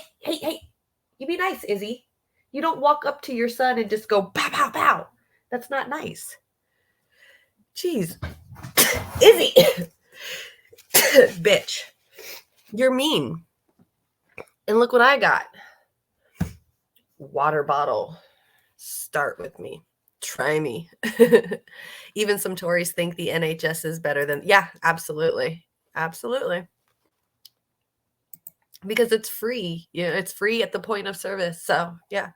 Yona with Shane agree. Tulsi, meh. Yeah, exactly. Exactly. Okay, I don't like Tulsi, but it's fine if she wants to leave exactly. That's what I said. I think that was the whole thing. Like, I don't really care what she does, as long as she wants to leave the DNC, that's totally cool for her. And then I think what I did was I think I made fun of the Democrats a little bit though. I was like, you guys are all just pissed off because she's leaving and left the Democratic Party, so you guys are just all mad or whatever and angry that she left. And y'all are probably thinking that she's going to the Republican Party, but we don't even know for sure where she's going. She could go to the Libertarian Party. So all she's showing is that she's going on like Fox News and stuff. It's not like it's that big of a deal. So yes, rest in peace, Takahashi. I want to learn. Okay, so so see how you say like that's so funny. So, okay. It's so funny that you put that. So I downloaded a video game called the Yakuza. I can't think of it. Okay, and in that game, they always say the name and then san right afterwards. See, like how you put Takahashi-san.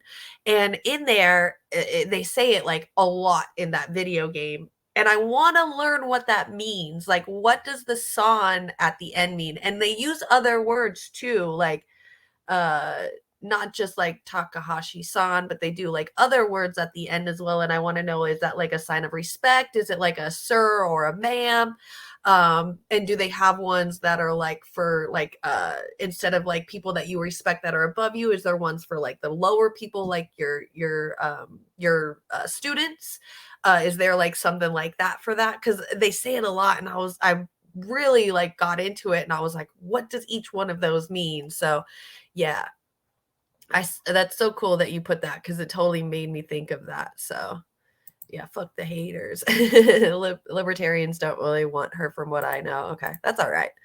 I used to simp for AOC and Tulsi, and now I get frustrated. Yeah, same. I never simped for them, but I did respect them. And now it's just like, meh, whatever. They're just like everybody else, like all the rest of the, bought out politicians, that all the rest of them are, that it was a good lesson for us to learn, because if we would have just completely ignored her like what the Democrats are doing, we would still be idolizing her right now instead of actually seeing her for what she's done. And then it would just be rinse and repeat, like she would become the next Nancy Pelosi in the next 50 years and nothing would ever get done. So it's nice. It's good to see that there's a lot of us that are just starting to notice that and are seeing it and are saying it. So definitely.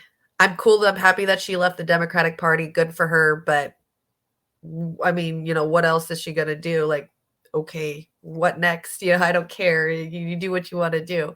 I'm kind of rooting for third party, but yeah. And then AOC is just a huge disappointment ever since she got released into the hells of to the hells of that Congress. She's just bleh. So okay, it's a respect like Sura, man. Yeah.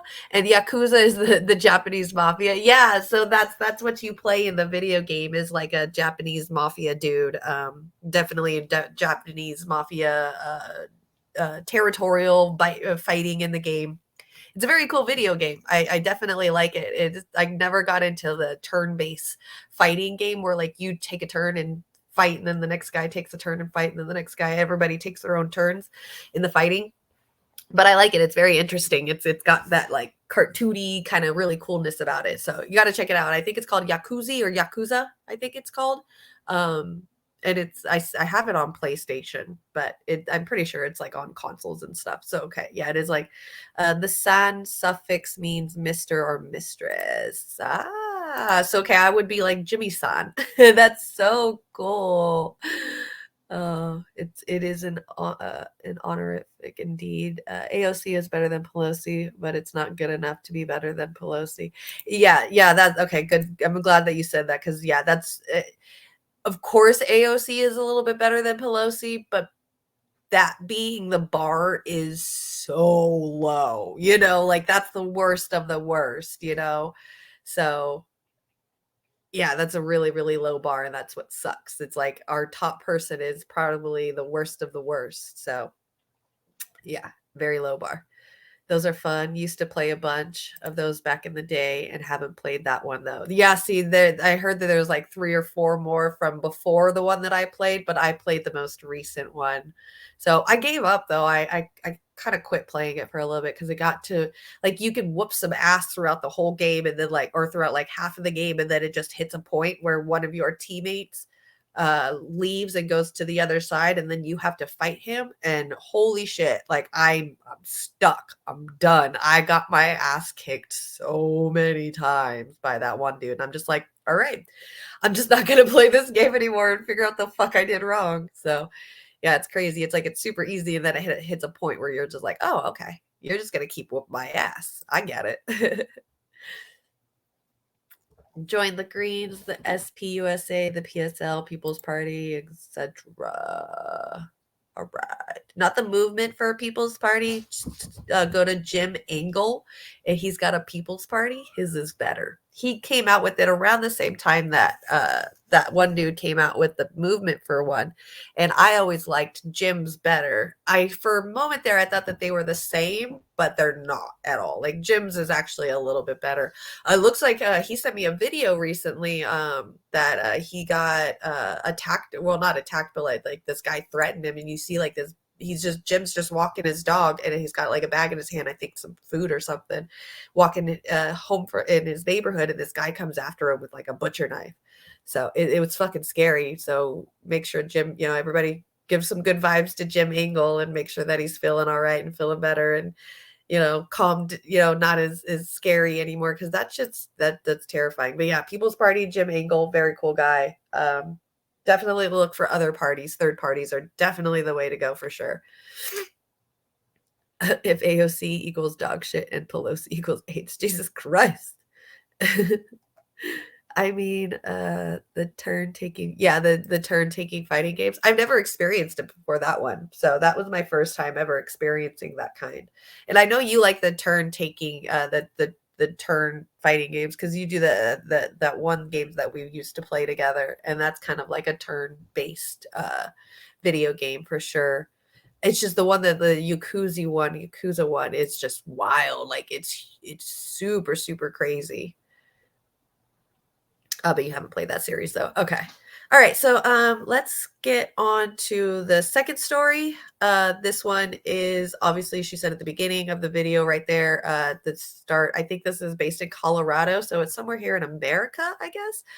Oh yeah, coconut pineapple juice. It's delicious. So I think she was here in America, Tinder, met a dude on Tinder. They're pretty young, like barely just drinking age. She kidnaps him.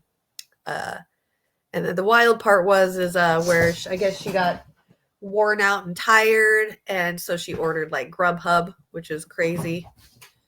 Okay, San is gender neutral. Okay, cool. So I can still be Jimmy San. That's awesome. I'm so excited. I should have just Googled it and YouTubed it, but I completely forgot about it until you said that right there, Yona. And I was just like, oh my God, wait. I totally forgot. There's like this whole thing that I wanted to learn. Hey, you two. Why? Why? I swear I get my house more wet from the squirt bottle than I actually do with actually hitting them with the water because I don't want to hurt them. And I don't want to make them mad at me. I just want them scared of the noise to run. Japanese had separate language words and verbs only used by women. It is strange. Okay. That's interesting.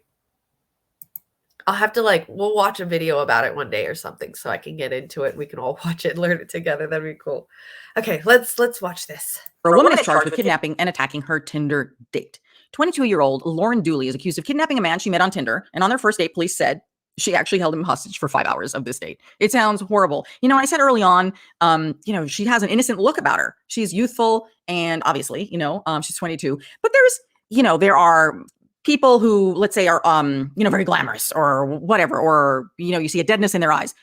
She seemed like, based on her photo, even her mugshot, she seems this, again, it's so disturbing. I realize we can't base anything on this, but it is very disturbing. The victim is a 21-year-old man. His name, since he is a victim of crime, is not being released. He agreed to meet Lauren at her Colorado Springs apartment. Things appear to be going well for the guy, according to the arrest affidavit. After she performed some oral sex, she asked him, let's go to the bedroom. And he's like, okay. And that's when things got, first, he thought of it more as, I would say, kinky. This is how he described it to the police, that she bound his hands, his feet, his wrists with duct tape. And he said to the police, he said, it's a little odd, but I went with it. So at this point, he's still agreeing here. And then she pulls out a knife and then she cuts him, and then it gets a lot worse. So he just thought she was a kiki girl, the things that guys tolerate to get some from a girl is absolutely crazy to me. They're just like, yeah, I'll take this kiki stuff that could probably get me killed if she's psycho enough. And I don't know her. This is the first time I met her off of Tinder. Like, yo, you trust a little too much. What's up, Les Bones? How are you today? Good to see you. You at work right now, I bet. From there. This all happened on September 28th of this year. Okay, so just initially here, Professor, what do you make of this? There's so much in this case. There's so much. If this were the other way around, how we are socialized as women to react to situations, have this. And I'm not blaming a victim. This guy was a victim, no doubt. But how women, what we're told about going to other people's houses and things like that. So there's all that. But then just that this woman is the offender is so atypical and so much that happened there. There's just so much to unpack in this case. So what do you keep saying that generally women are not the criminals here. So are you seeing a change over the decades, or is it just that maybe we're covering these cases so we think maybe we hear of them more? Statistically, are they increasing? Statistically, I don't think overall they're increasing, but we are hearing about them more.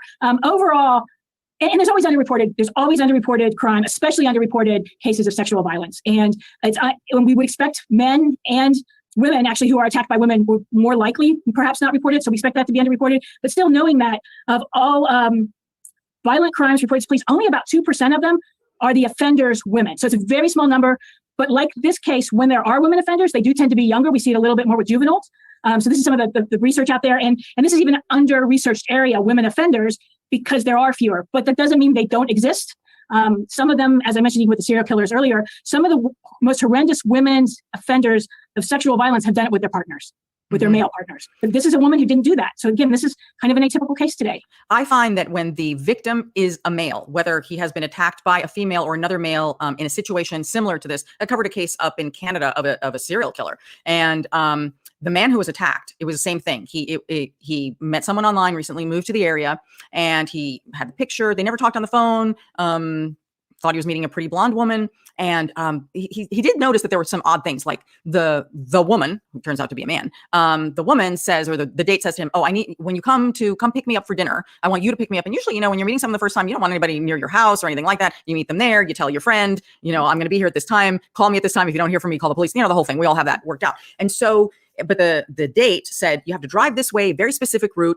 Again, thought it was kind of weird, but people are weird, right? He drives and it's to the back end of the house. It's a garage. And all right, while I was coughing during that and sneezing and trying to blow my nose, holy fuck, man, I am not feeling good at all. I feel like boo-boo. My nose feels like boo-boo. It like keeps clogging up, and then it makes me have to sneeze, and then I sneeze, and then I blow it, and then while I'm blowing it, I choke and gag and cough. It's like the worst fucking experience ever right now, but I hate my nose. I'm going to turn myself into Michael Jackson and cut that bitch off. All right, let's see what you guys have to say really quick. So, succubus turns out is an actual thing. Absolutely. I thought you already knew that by watching my show, Yona. Don't you? I mean, Warren can tell you I'm a succubus. I steal the souls of all men. That's why my eyebrows are so high. The higher the eyebrows, the more souls you own. West Virginia only once. Elbow cough. It was me choking on trying to blow my nose. It was brutal. I think I got sick this weekend, so we'll see. Fall leaves in color. Oh, Virginia. Okay. The cost of living is low, and it might be a decent place to retire for sure. Maybe. All that worked out before the date. Okay, wait. Let me show this one. While all that worked out before the date, then why date that guy if so apprehensive beforehand? Crazy. Yeah, right. Explains Pelosi's eyebrow height. Exactly. She got a little bit extra more than just souls, because those eyes, man, the eyes, they don't close. I'm surprised, like, she even had. I would be surprised if she's got eyelids, because it looks like she never blinks. So, and as he's just standing there trying to figure out how to get in, bam, he's whacked over the head. He's pulled in, and the person is covered and has a mask, but it turns out to be a man. Nearly killed the guy. He's screaming, and no one is reacting. And you know why? Because the man, the killer, oh my God, likes to make horror movies in his garage. Of course. Right? So because the neighbors know that the guy makes horror movies, schlocky movies in his garage, right? They're used to hearing people screaming for help. It was the worst possible mixture of all things in this. And so, but the man manages to get away. He manages to get away, but he doesn't call the police because he's so embarrassed. He doesn't even tell his friends. He doesn't. And then, like, I don't know if it's a few weeks or a few months later, forgive me if I don't remember the exact details, this happens to someone else, but they get killed. And then the first victim is like, oh my God, this sounds like what happened to me. I have to go to the police. And because of him, they were able, obviously, to go to the address, all this other stuff, and tie everything together. Is that crazy? Yeah, it's one of the reasons we should report if we're victims, but a lot of people don't. There's a lot of shame in our society for that. We've gotten a lot better in the 20-some years I've been a criminologist. We have gotten better. We recognize victims. We don't blame victims as much, but it still happens. Yeah, sadly it does. All right, so back to this case. So they're in the bedroom now, and he's tied up, and it's gone from a little interesting and kinky to dangerous. So she gets on top of him. This is all in the arrest affidavit. She gets on top of him, and then she uses a knife to cut his shoulder. Now he's freaking out. It's like, whoa, this is crazy. And then she then used her, this is according to him, he tells police that she used her bare hands to choke him, and then she got a belt to choke him even further. And then she removes the belt, and she checks his pulse to make sure that he's alive. Is it that she was trying to kill him, or she didn't want to kill him? Then she becomes all upset because he's bleeding all over her sheets. Well, you cut him. Of course he's bleeding, right? So it's like, what is wrong with this woman? So she demands that he goes in the bathtub because she doesn't want any of the blood on her bed anymore. This girl sounds like a psychopath, like crazy. Like she sounds like she's having some kind of internal battle in her head of whether or not she wants to go through with something like this or she doesn't, and she's freaked out and everything is gross and not what she's expecting it to be. Definitely some sort of mental problems with her for sure. So the guy gets in the bathtub and he's bleeding. All right. Then she's holding him hostage, and I guess she gets tired and hungry, so she orders food from DoorDash. What is it about people that when they're in the middle of committing a crime, then they stop and they do something so pedestrian? I don't know. Well, I mean, she sat there and tried to choke the dude out and stabbed him and cut him and shit. Like, I'm pretty sure she probably got worn out and she was hungry. Like, she got hungry. But yeah, she's right. Like, why do they always do these random things? Like just regular things, right? Right around the times that they do these murders. Like, there's this one dude that they caught him like country line dancing at a bar right after he left a girl for dead, but she ended up being alive. This woman ended up growing up to be a police officer and tried to help children that dealt with the same thing that she had dealt with. But it was like he had just got through murdering, like, or attempting to murder a 17 or 16-year-old girl, and then like right afterwards goes and country line dances where he's on camera country line dancing at a bar. So yeah, she's right. It's so strange how these criminals do things like this and then just do basic civilian things right afterwards as if nothing happened. And it's so hard to even imagine, like, how can you live your life like so normally knowing that you've done something like it? Just, there's got to be something pathologically or mentally wrong with a person to be able to just be normal after taking or attempting to take the life of someone. It just doesn't seem normal, Like, how can you look at your hands the same? Like, how can you sit there and do dishes and you're sitting there scrubbing a plate? Here, let me bring this up a little bit. Like, if you're sitting there and you're doing dishes, knowing that you murdered somebody, and you're sitting there washing the dishes and you're scrubbing a plate, knowing that your hands have done something like that, or I don't know, holding the hand of somebody that you actually enjoy being with and knowing that your hands have done something like that. It's such a crazy, scary thing to think of, that people can just do that without any second thought whatsoever. I've talked to some practitioners or some police detectives in the FBI, and they said sometimes people will break into people's houses and eat their food. It's something I don't know. They're exhausted. Yeah. They're exhausted and they're hungry. And that's just, I guess, a logical human thing. It's like, she's been wrestling with this guy. It's been going on for hours. Your adrenaline, and she may very well have it's as simple as she was hungry, but it just gives you all this like background into what the heck is going on here. And he must have been so scared, because then she tells him, right, because she's getting food and she's hungry. She says, when the food delivery person arrives, she says, if you scream or say anything, I will kill you. Now, if I'm him, I'm going to believe her. I don't know whether I would scream or not. I think I would have a better chance. You scream, there's someone out there, maybe they'll call police. I don't know. What happens to people when they are the victim of a crime at this point and they almost paralyze? Yeah, they're trying to survive, and they are going to listen to the person. I mean, they're doing all they can just to be like. Imagine how frightening it would be to be in that situation where this woman, she's so unpredictable, so not what you were expecting out of this event. I mean, this guy was expecting to have fun, to have sex with this person, and he's in this unreal situation, just unreal. Yeah. Okay. So then after her tummy's full, she's like a bear that breaks in somewhere, right? After she has a full stomach, she falls asleep next to the victim. The guy's back in the bed. Okay. She's asleep. So this is his time to get away. He finds the knife that she was using. It was under the blanket near his feet. Now, he's been awake the whole time. He manages to use the knife to remove some of the duct tape, and he makes his escape. So he's collecting his things. And as he's trying to get out, he accidentally bumps into a table, makes a noise. She hears it. She runs after him. The guy runs out of the apartment, naked and bleeding, and she's following him. So this is the next part. They haven't released it yet, but this is going to be really something. So 911 gets a call, and they can hear the victim on the call, but they can also hear the victim kind of in a loud way talking to someone else, and they hear the other person. Okay. So as the dispatcher, what they're hearing on the other end is they hear him screaming to her, right? Because you cut me. You were going to kill me. Okay. So he's on 911. He's yelling at her. They're in a parking lot. He's naked and bleeding. She's coming after him. When the police arrive, the neighbors are like, yeah, there's a naked man in the parking lot. And there's also a woman. She's covered in blood. He's bloody, and police see that he's trying to back away from her. So they have already a visual on the situation. What? The whole thing is crazy, but the fact that she takes it outside into a public area, what is it about people that have, if you commit a crime, you're always thinking about covering your tracks. She's not covering your tracks here. No. Although, and we'll find out what happens in the course of the case, because she's not convicted, of course, and you're always really careful to say that. One of the things I like about your podcast. But what if, and I don't think this happened, but I can imagine watching something on a, Crime of the Week fiction show where he actually attacked her, and this is his way of saying, no, it was her, and she stabbed me because she got the knife away from me. I doubt that, but it could always be, and we don't know until we find everything out that we can find out, because it's two people.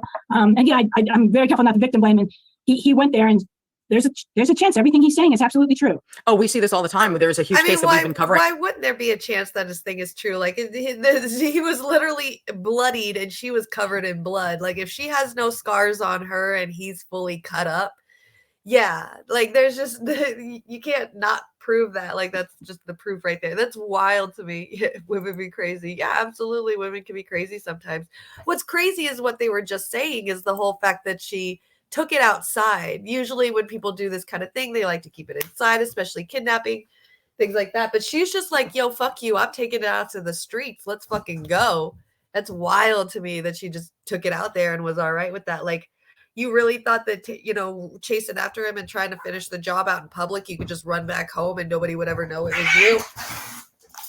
God damn, you two are super annoying today. All right, Burton, here, let's finish watching this. I'm going to go grab my boy. Finally, that lunatic has been convicted. This is a woman who killed another woman who was pregnant and cut out her baby and ran with it. And I mean, she told the story that it was, the woman told me to take the baby because she was dying. And it was like, it's like the attacker, right, changes the story. And then it's unclear. Yeah, it's very possible that might be her defense. We see that an awful lot. It's like, it wasn't me, it was him, Yeah. But I think at this point, that's where the forensics will come in. And based on, his wounds and injuries and her wounds and injuries and DNA, and that will indicate a lot as to what happened in that apartment. Police searched her apartment. They found the kitchen knife near the bed. They found plenty of blood in the bathtub, blood-soaked rags. It was just a disaster. Lauren was detained, but she refused to speak with authorities. Lauren Dooley has been charged with felony counts of second-degree kidnapping, second-degree assault, menacing, and misdemeanor false imprisonment. Her initial court hearing scheduled for this morning, Thursday, October 13th.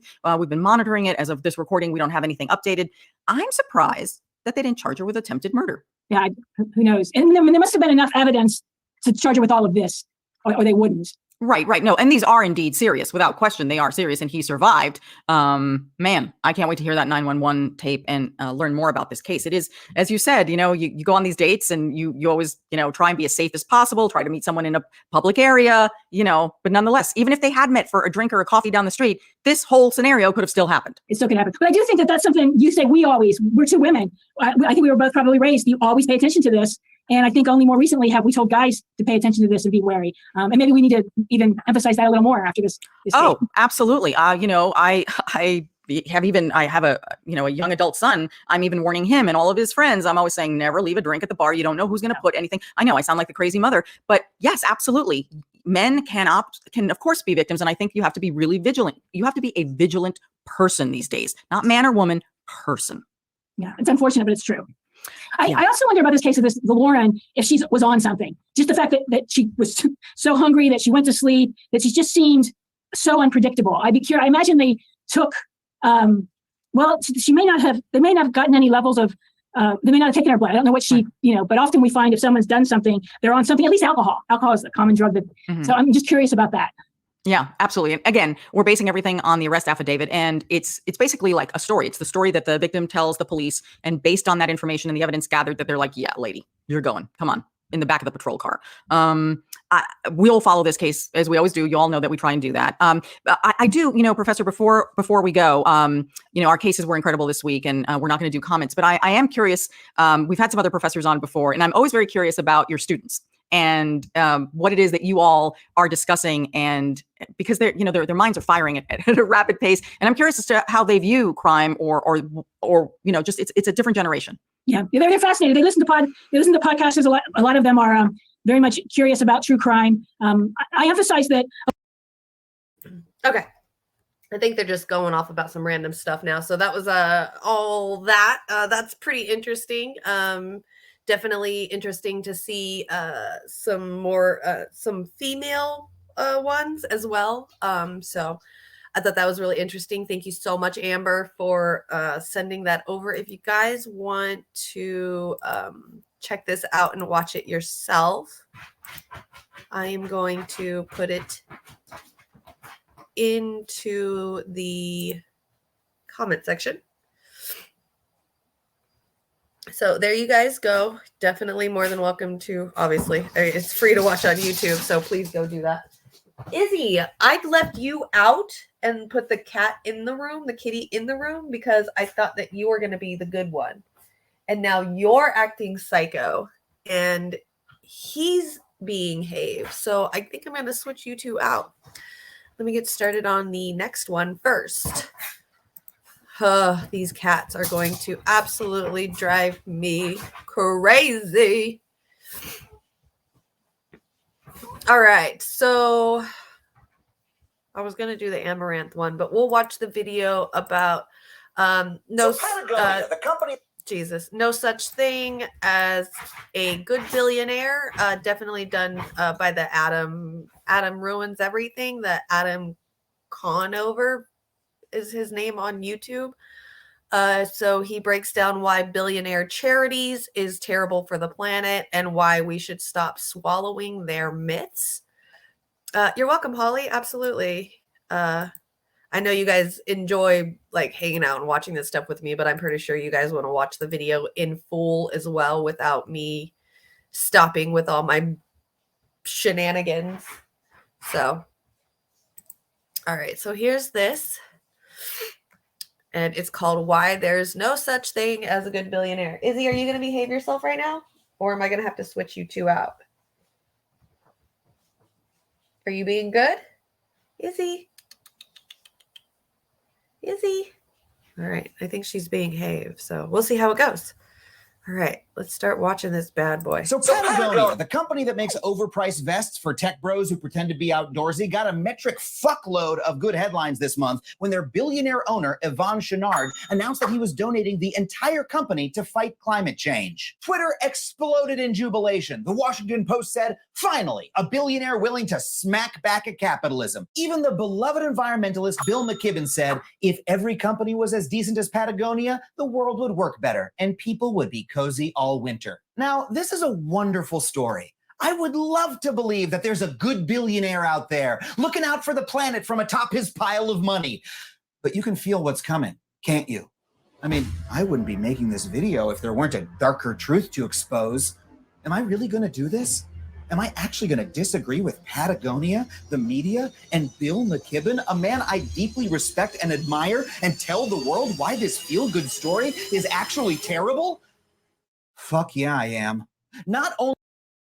All right, well, let's get into. Oh, you're enjoying the dogs? Yeah, I'm trying to stay small so you guys don't see like what they're doing back there. But yeah, that's them. Here, wait, let me scoot it over. That's them. Oh, you guys have been busted. You're not gonna do anything now? Okay.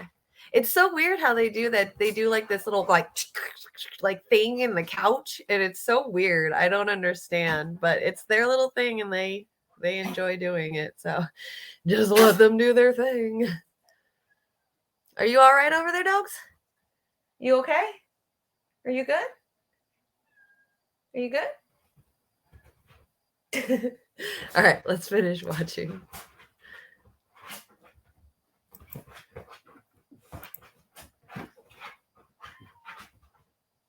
Only was this donation designed to help Chouinard avoid billions of dollars in taxes, the fact that it's even possible for a billionaire to pull this maneuver is an unmitigated disaster for the planet and for our democracy. And when we swallow PR like this, we are literally falling for the oldest billionaire bullshit in the book. Now, a lot of people found this story believable, including me at first, because it fits Chouinard's carefully cultivated public image. He's been described for years as the reluctant billionaire, a frugal rock climber who just loved making gear for his friends, then tripped and accidentally started a $3 billion company. People tell stories about Chouinard eating cans of cat food to save money, and he famously still drives a Subaru instead of a fancy car. The dude supposedly doesn't even own a cell phone, which is maybe why he doesn't know that human food is just as cheap as cat food. You weren't saving money, Yvon. You were just being weird. And as far as corporations go, Patagonia does have a solid environmental record. They've donated over $140 million to a huge number of organizations promoting everything from land conservation to biodiversity to sustainable agriculture to the end of fossil fuels. Now, Chouinard said that he wanted the company's commitment to the planet to continue after his death. So instead of selling the company to some corner-cutting capitalist who would start powering the fleece vest factories with coal and, I don't know, cancel the Batgirl movie again, he decided to donate all of his stock to a nonprofit organization with a mission of helping the planet. Now, it's of course it probably echoed. Now, of course, obviously, as you can see, that to most people, that would seem like it was a really good thing that he did, instead of selling off his company to, rich CEOs that want to also, own his company, or let somebody buy it out, or, leave it to his children, like most people do, like the Walton family. He, quote unquote, donated it to a quote unquote nonprofit charity. So we'll see how well this goes. What? Top 10? Stop it, you're killing my anxiety.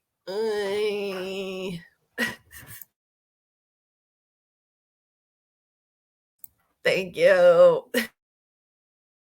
New York Times piece so glowing it might as well have been written by his publicist. Chenard said that hopefully this donation will influence a new form of capitalism that doesn't end with a few rich people and a whole bunch of poor people. And his own accountant said that he'll receive no tax benefit for his donation whatsoever. But if you want the straight story about a billionaire's finances, it might make sense to ask someone other than the guy who cooks the books for him. The truth is, if Chenard really just wanted to make sure that Patagonia's value stayed intact, he didn't need to donate it to a nonprofit. He could have just given all $3 billion worth of shares to his kids.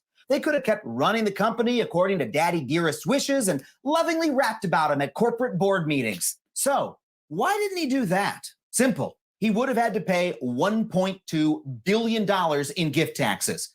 And Yvonne's a good billionaire, so he doesn't like paying taxes. I mean, so that's the whole point. He had to pay a lot in taxes. If he was to gift it to his family, they'd have to pay the gift tax, which is $12 billion. And him donating his to a nonprofit charity would only cost him, I think it was like $1.2 billion. So he literally saved almost $12 billion just by doing that.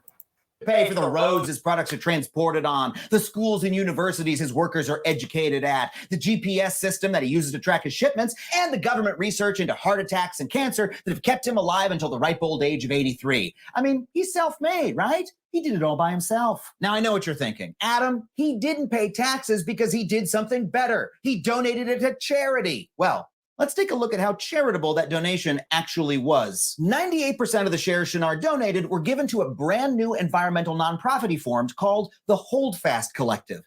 Kind of a weird name, sort of sounds like a mid-2000s Brooklyn indie band, but more about that in a second. The other 2%, though, were Chenard's voting shares. These are the shares that let you actually control what the company does. And these shares were given to something called the Patagonia Purpose Trust, which is solely controlled by Chenard and his family. What this means is that even though all the headlines said Chenard was donating the company to charity, he and his family will continue to control Patagonia forever. I didn't know that was how donations worked. When I donate my car to 1-800-CARS-FOR-KIDS, I can't show up the next weekend and take it for a joyride. But Yvonne and his family can. Now, there you go.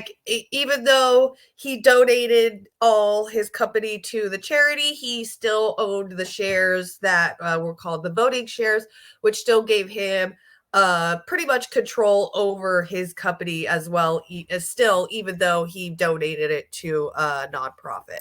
$17 million in gift taxes to execute this maneuver. But don't forget, they already saved $1.2 billion by donating the other 98% to charities. So that was even more or less than I thought. So, okay, he had to pay $1.2 billion in taxes, and if he gifted it to his children, but if he donated it to the nonprofit, that's the only taxes that he had to pay was $17 million, and he got to keep that much. So, yeah, exactly. That's what I kept thinking too, which I don't think he mentions in here at all, is the tax write-off part of being able to do that, to donating it. Because there's a lot of people that I knew that would donate things for something, and then it wouldn't actually be that, and then they would be able to use it as a tax write-off at the end of the year. I mean, even a lot of CEOs do it when they go to fly a jet to another state and then have lunch with some people. They're like, oh, well, this is just, a business write-off, and then it'll be a tax write-off everywhere. Yeah, exactly. Charity is a scam. I'm pretty much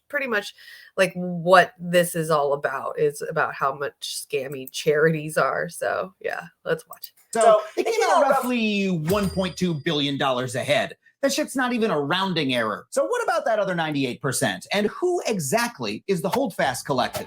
Well, They're actually pretty mysterious. They don't even have a website. And when you Google them, you just find a bunch of Reddit threads of people asking, what the hell is the Holdfast Collective? But what we do know from the New York Times is that the Holdfast Collective will receive roughly $100 million a year in profit from Patagonia, and that they plan to use that money to influence the US political system. See, regular nonprofits are what's called 501c3s. 501c3s are required to use the money for charitable purposes and are barred from making political contributions. But the Holdfast Collective is a 501c4, and that means it's allowed to use that money to donate to politicians, super PACs, and even to conduct direct political campaigning. And since it's safe to assume that the Holdfast Collective is going to be basically run by the Chenard family, considering they founded it and control its money supply, that means Yvonne was able to take his $3 billion company and turn it into a $3 billion political influence machine, tax-free. He didn't pay capital gains tax on the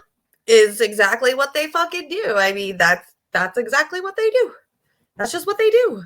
They're able to do that. They're allowed to pay for political influence. If they're a 501c4, you're allowed to do that. When you're a 501c3, you're not allowed to do that. It's supposed to go to the betterment of either the business or the betterment of society.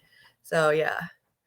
Growth of the company. He didn't pay the income tax that I would have to pay before I donate to my favorite 501c4. And he definitely didn't pay the gift taxes you normally have to pay if you want to give $3 billion in money and political influence to your kids. That's right. Patagonia made the jackets, but it was the rest of us who got fleeced. That's a Patagonia pun. Let's be clear. Because of their control of Patagonia and Holdfast, Chenard's descendants are going to wield massive political power for their entire lives. They're going to be invited to meetings with powerful elected leaders. They'll be flown around the world to conferences. They'll be lauded as great philanthropists until the day they die, when their kids will take over as money bags in chief. Chenard has turned his money into permanent political power for him and his descendants, and I do not think he should get a tax break for doing it. And look, I'll grant Chenard's good intentions here. I think that in addition to wanting to save money on his taxes, he and his family are motivated by a sincere desire to help the planet. And I think their donation, taken in isolation, will do that. But we can't take it in isolation, because Chenard is not the only billionaire pulling this move. And the other billionaires are a lot less cuddly than Mr. Puffervest for the planet. Let's talk about a different billionaire named Barry Side. The wonderful investigative journalism outfit ProPublica did an expose this year on Side when he pulled the exact same move as Yvonne. He donated his entire fortune to charity. But Twitter and the New York Times didn't throw a party in Barry's honor. Why? Because the charity he donated to was run by Leonard Leo, the right-wing activist who spent the last couple decades stacking the Supreme Court with radical conservatives. You know, the same conservatives who recently overturned Roe v. Wade and banned the EPA from regulating greenhouse gases. Cheering on Chenard's abuse of the system just because you agree with his cause doesn't make sense. It's like cheering for a baseball player who does steroids. Sure, it's nice when he hits a home run for your team, but when all the other teams are doing it too, you get your ass kicked and it kind of fucks the game up. It's also, how to put this, the opposite of democracy. See, everyone sees the world differently and everyone has different needs. And that means that no one person has all the answers.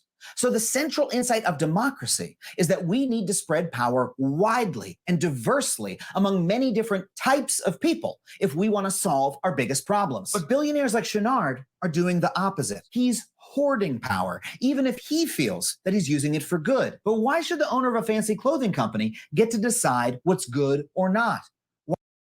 And see, that's like where like a lot of the problem comes in when you learn about like the psychology of like the villain psychology, or CEO psychology, the psychology, because a lot of CEOs and owners and rich people and stuff, they tend to be psychopaths, I believe it is. So it's really interesting to see, like, they think that they're doing really good things, not realizing the corruption and the kind of, the horribleness that is actually happening with the regular people of the country. He thinks that he's doing good by, not paying taxes and giving it to a nonprofit, but still owning the voting shares of it. It's crazy how wild it is. And I'm really sorry about my dogs. It's so stressful. I just can't. I can't. Hey, Why don't we all decide it together? You know, maybe the billionaires could kick in their fair share to a communal pool of money we all contribute to, and then we could vote on what to spend it on. I don't know, just a crazy idea I found on this dusty old scroll. But no, instead, our system allows a few wealthy people to amass disgusting amounts of wealth and then gives them a tax break when they use it to influence our political system. And that is no way to run a society. Democracy only works when everybody has a voice. So instead of applauding Chenard, we do a lot better to take that power back for ourselves. Now, I think that argument is pretty straightforward. Open and shut, video could end right there. Except that when I posted about this on Twitter, I was deluged with hate from angry billionaire fans. And I started to realize that something deeper that's was going another on. thing that really is stupid to me. Like the people that obsess over like these billionaires, like you know, the Bill Gates lovers. Like I remember back in the day when Reddit would have they would do like a yearly Santa gift kind of thing where like you know, it would be like a Santa's gift time, and then you would sign up for it on Reddit, and or Secret Santa, that's what it was. And then everybody that signed up all over the world, they would give you a person, and then you would have to figure out from like the bio that they filled out that you would send them a gift. And like everybody's obsession was they wanted to get Bill Gates' gift because Bill Gates would sign up and do the whole Secret Santa Reddit stuff. And like everybody was obsessed with it. And now like everybody's obsessed with Elon Musk, and you know, they call him like Elon Daddy and shit like that. Like these guys aren't that great. I mean, look at what's happening with Elon right now with the whole Starlink system and in Ukraine, and like, you know, it's like supposedly like their connection and their like way to talk to each other. And he's like, I'm losing money on this. I can't fund this anymore. You guys, the government needs to start funding this. Knowing full fucking well that like all Elon ever fucking does is like beg the government for free money so he can like fund these new projects that he's wanting to do. It's like you get so much free welfare from the government, like so much free welfare money from the government. And you're saying that you can't even like sit there and support whatever, like, because I don't care. Like, I don't care if their communication system, it's just the whole, like, to me, it was like the bigger perspective of like Elon being a whiner baby about money and that he can't afford things anymore. Like, I don't care if there's connections and, you know, like if they're able to talk in, you know, in Ukraine, and because I'm not for the wars, you guys all know that, but it's still like Elon, you got to be a fucking baby about this whole thing. Like you get so much free money from the government all the fucking time. I see you fighting with Amazon Bezos dude all the time with the government about I deserve this money, and then Bezos is like, no, I deserve this money, and it's ridiculous. It's disgusting. And they're all just big old babies. So this is the kind of thing that they do. Yeah, it's gross. Here. I mean, people really love this cat food eating, Subaru driving, humble billionaire who cares. And they get very mad at you if you criticize him. I mean, he's got a great brand and people love it. I love it too. I love my Patagonia jacket. When I wear it, I feel like I'm in that Wes Anderson movie where Bill Murray is sad in the 60s. No, not that one, the other one. No, not that one, the other one. No, not that one, the other. That's the one. Thank you. All right. There's 3 more, though. But here's the problem. That story, that brand, isn't real. It's... Yeah, Shane, you're absolutely right that taxes don't fund spending. It's the whole, you know, we got to look at it in the perspective of everybody always worries about how big the taxes or how big the national debt is getting. Because every time we get a Democrat in, they're going to say we need to lower or raise taxes on people so that we can lower the national debt, that we have to keep borrowing from China and blah, blah, blah, and that our children's children are going to have to deal with this debt and stuff. Like, all right, you want to sit here and be all, you know, freaking out about the debt and how big it's getting, then tax the shit out of these multi-billionaires. Like, do that then. Absolutely do that. That way, you know, they're getting all these free tax write-offs. They're getting all this free welfare money. It's not our tax money that they're giving to, but like I said, it's welfare money. It's free welfare money. And these guys are getting it for free, but then they're not taxing or they're not getting taxed. And then when they have to fund something to help out whatever, America's doing, even though it's bad, they all think it's good. So he's like, all right, I'm going to help. And then he's like, oh, I can't afford it anymore. Sorry, you're going to have to start funding it now. Like, what a big fucking baby. And it's always about just, I can't do it anymore because I can't get any free money from you. Literally welfare people that like us, the regular citizens that get welfare, they don't live like that. They don't be like, oh, I need more money. I need more money. I need more money. I need more money. No, they don't sit there and beg the government for more money all the time and then say like, oh, I can't afford this. Sorry, government, you're going to have to take care of it. Like, hey, I just bought a new refrigerator, but I can't afford it anymore. So can you guys take care of it, government? Like it's so stupid to me. Thank you. Thank you, Sherry. Yeah, the debt is the money that's invested in the economy. Absolutely. It's not like they can just print more money or mail everyone checks. Well, they technically could, but they don't want to. They're just being, they only print new money when it comes to like the military industrial complex. So yeah, it's crazy, but not for us regular people. Yeah. For those in the working poor, yeah, lower caste, we are taxed to death. Abso-fucking-lutely. And it's crazy to me too, like, because I'm, pretty much like not like a shit liberal or a shit lib or anything like that, but I see myself very far extreme left. But then when it comes to like my state laws here in California, because I live in California, so obviously, as you know, we are taxed like out of fucking hand. Like when we hear like the gas national average is like $3-4, I'm like, oh my God, I haven't seen gas prices in $3 or $4 since like 2010. It's wild to me. Like it's been over a decade. It's been over 10 years since I've seen gas under $4. So but we're taxed. So and so me living here in California, it's like, even though I'm an extreme like leftist when it comes to my political views nationally, when it comes to my state views, I'm very conservative because I'm so tired of this state being taxed. So it's like, you want to do this, you want to do this, you want to do this for the propositions. And I'm like, how much are we getting taxed? How much are we getting taxed? How much are we getting taxed? And everyone, I'm like, no, no, no, no, no. And then I'll like say yes on the ones that we get taxed on that actually benefit society instead. So like we have a couple of them right now. Like one of them is they're wanting to like increase taxes so that they can like lower the age of gambling out here. Apparently, from what it seems like, they're wanting to allow gambling to be allowed like on apps so that way these casino owners can make more money. And what these like few casino owners are saying is that this money is going to go into this large pool to help like homelessness and stuff. But then there's like the people in the indigenous communities that are saying like these are just a select few really rich natives that don't even care about us and they don't even think about us. They're pretty much capitalized themselves and turned themselves into capitalists and they just want more money. So, but then that's like, they're wanting to like tax the people for it to be able to do that. So I'm like, no, we're not going to do this. But then there's like this dialysis thing too, as well. And so, it's like everything always has to do with taxes, but I'm definitely more conservative when it comes to state laws because I do understand that my taxes fund these things.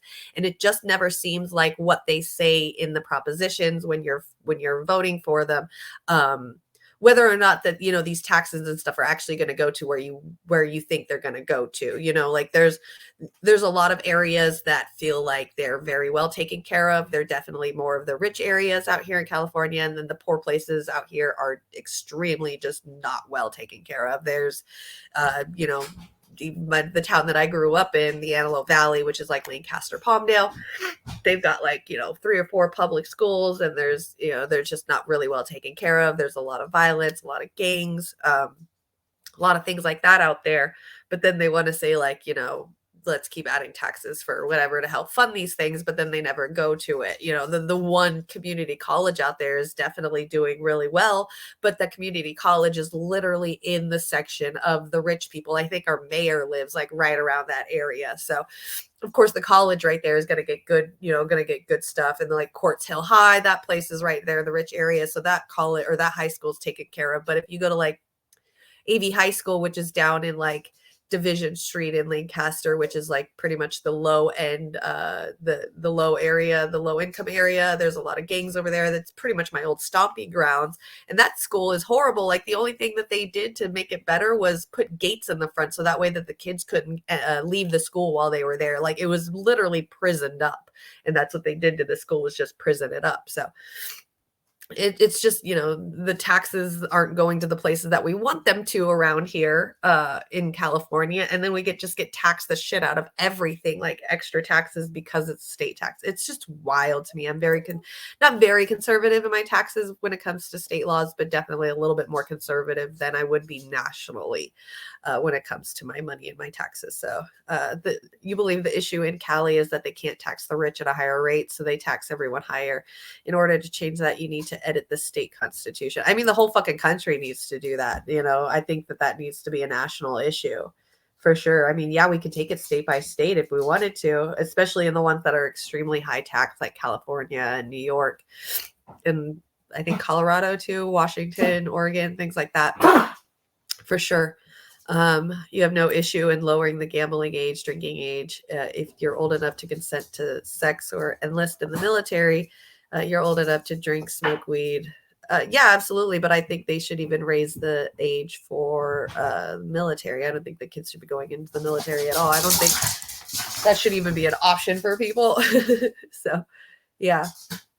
But the only problem that it is, or that's going to do it, is that these indigenous casino owners are going around saying that they're wanting to like help out the homeless and stuff. But if you go into the indigenous communities, nobody really cares about what's happening to them, especially like out in the Mojave Desert and all of them that are still out there, that are living out there. They're not being taken care of. It just seems like what's happening is that these casino owners are just wanting to make more money.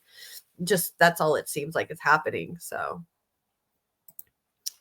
plus the fear of the what do you call it, the addiction of gambling.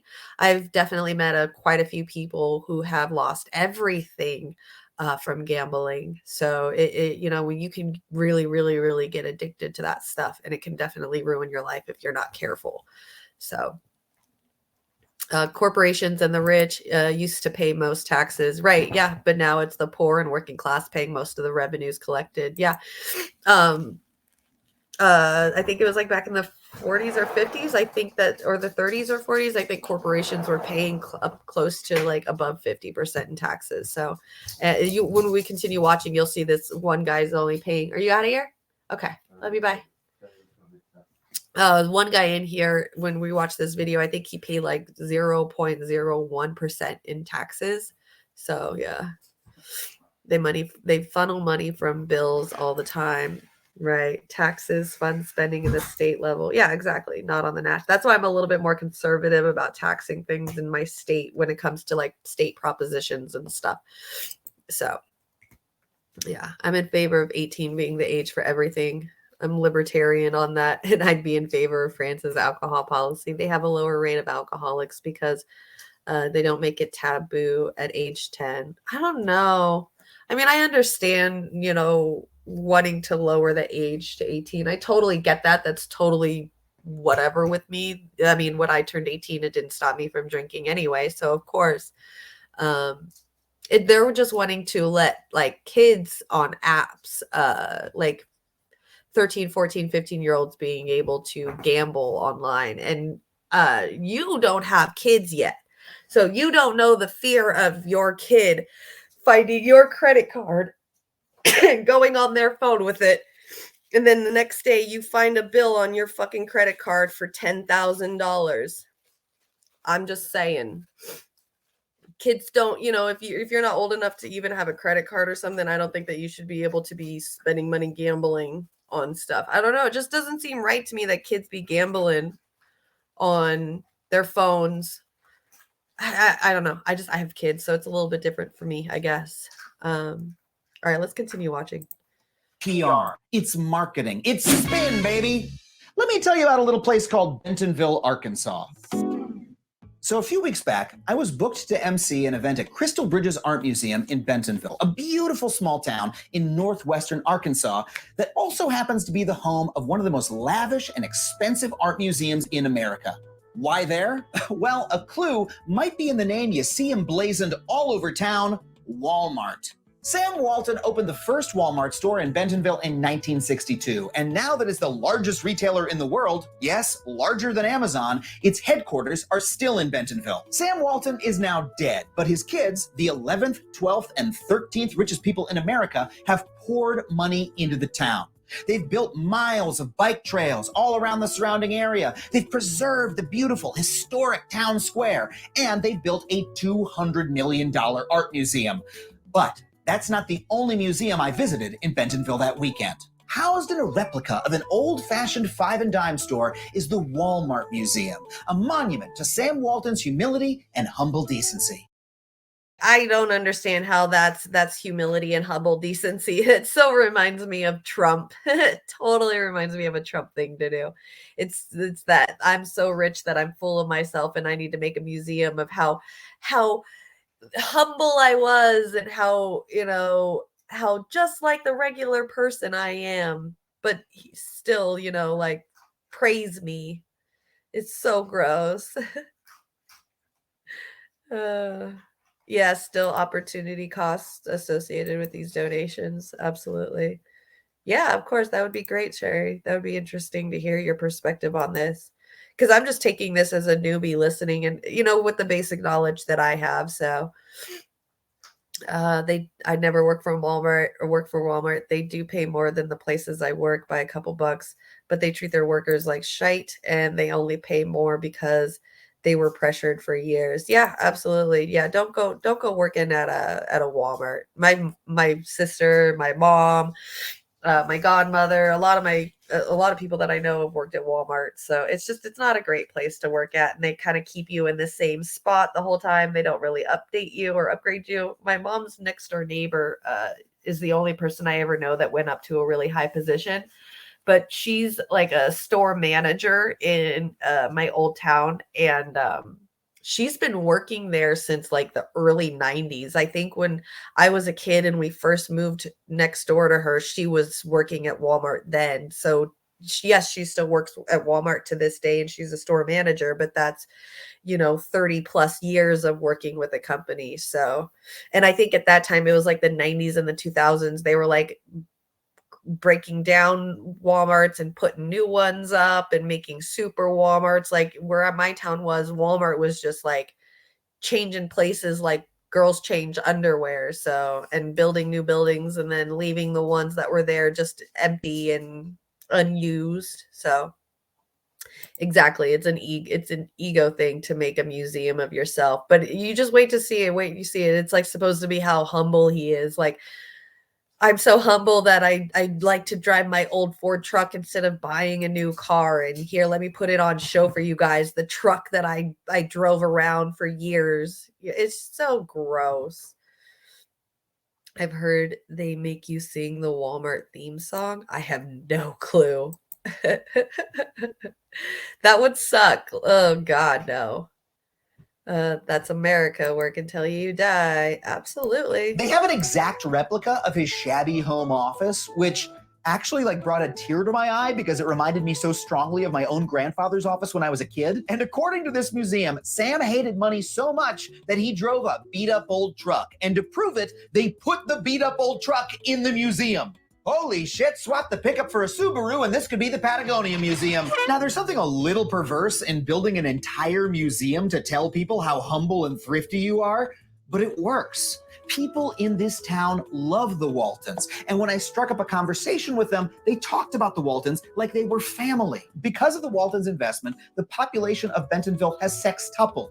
Property values have skyrocketed. Oh, and don't forget the world-class art museum they built in town, where Bentonville residents can chill out and look at a Rothko, listen to an artist of color give a talk, or visit one of Yayoi Kasuma's famous infinity rooms. When I was waiting in line for this exhibit, I overheard two teenagers talking about how they had never been to an art museum before. And hearing that, made my heart swell up. Like, this is a part of the country that has been left out of cultural investment for a century, and the Waltons are changing that. That is unequivocally a good thing. But there's also a deep irony in Bentonville that makes but it might be a good thing because they're opening culture to these kids that have never been to a museum. But why is that okay that their very first museum they're going to is a Walmart museum, and how your heart swelled up for that? Gross. Absolutely disgusting. Come on. At least go to like a different museum. I don't know. Anything. My first museum was the Holocaust Museum in downtown LA. That shit was wild. Like the full on experience of just the Holocaust. Like they even had like a life-size replica of like the gas chambers and they sat you in there and like closed the doors on you and then a video popped up on the TV. This shit was nuts. All the shoes, like they had this big old pile of shoes of people that didn't make it. It was a huge pile of shoes. That's a fucking museum to go to. I'm telling you. Almost creepy because even though the Waltons have preserved this perfect American small town, they only had the money to do so because they have destroyed the downtowns of so many other cities in America. According to a 2008 study from MIT, Walmart was responsible for 40 to 50% of the decline in small discount stores like the ones their museum was built to resemble. Other researchers found that when Walmart comes to town, it correlates with increased obesity, higher crime rates, and lower overall employment in that area. And this proves that the narrative Sam Walton spun about himself, that he never cared about money, he was just a humble guy who loved giving back. Well, it was bullshit.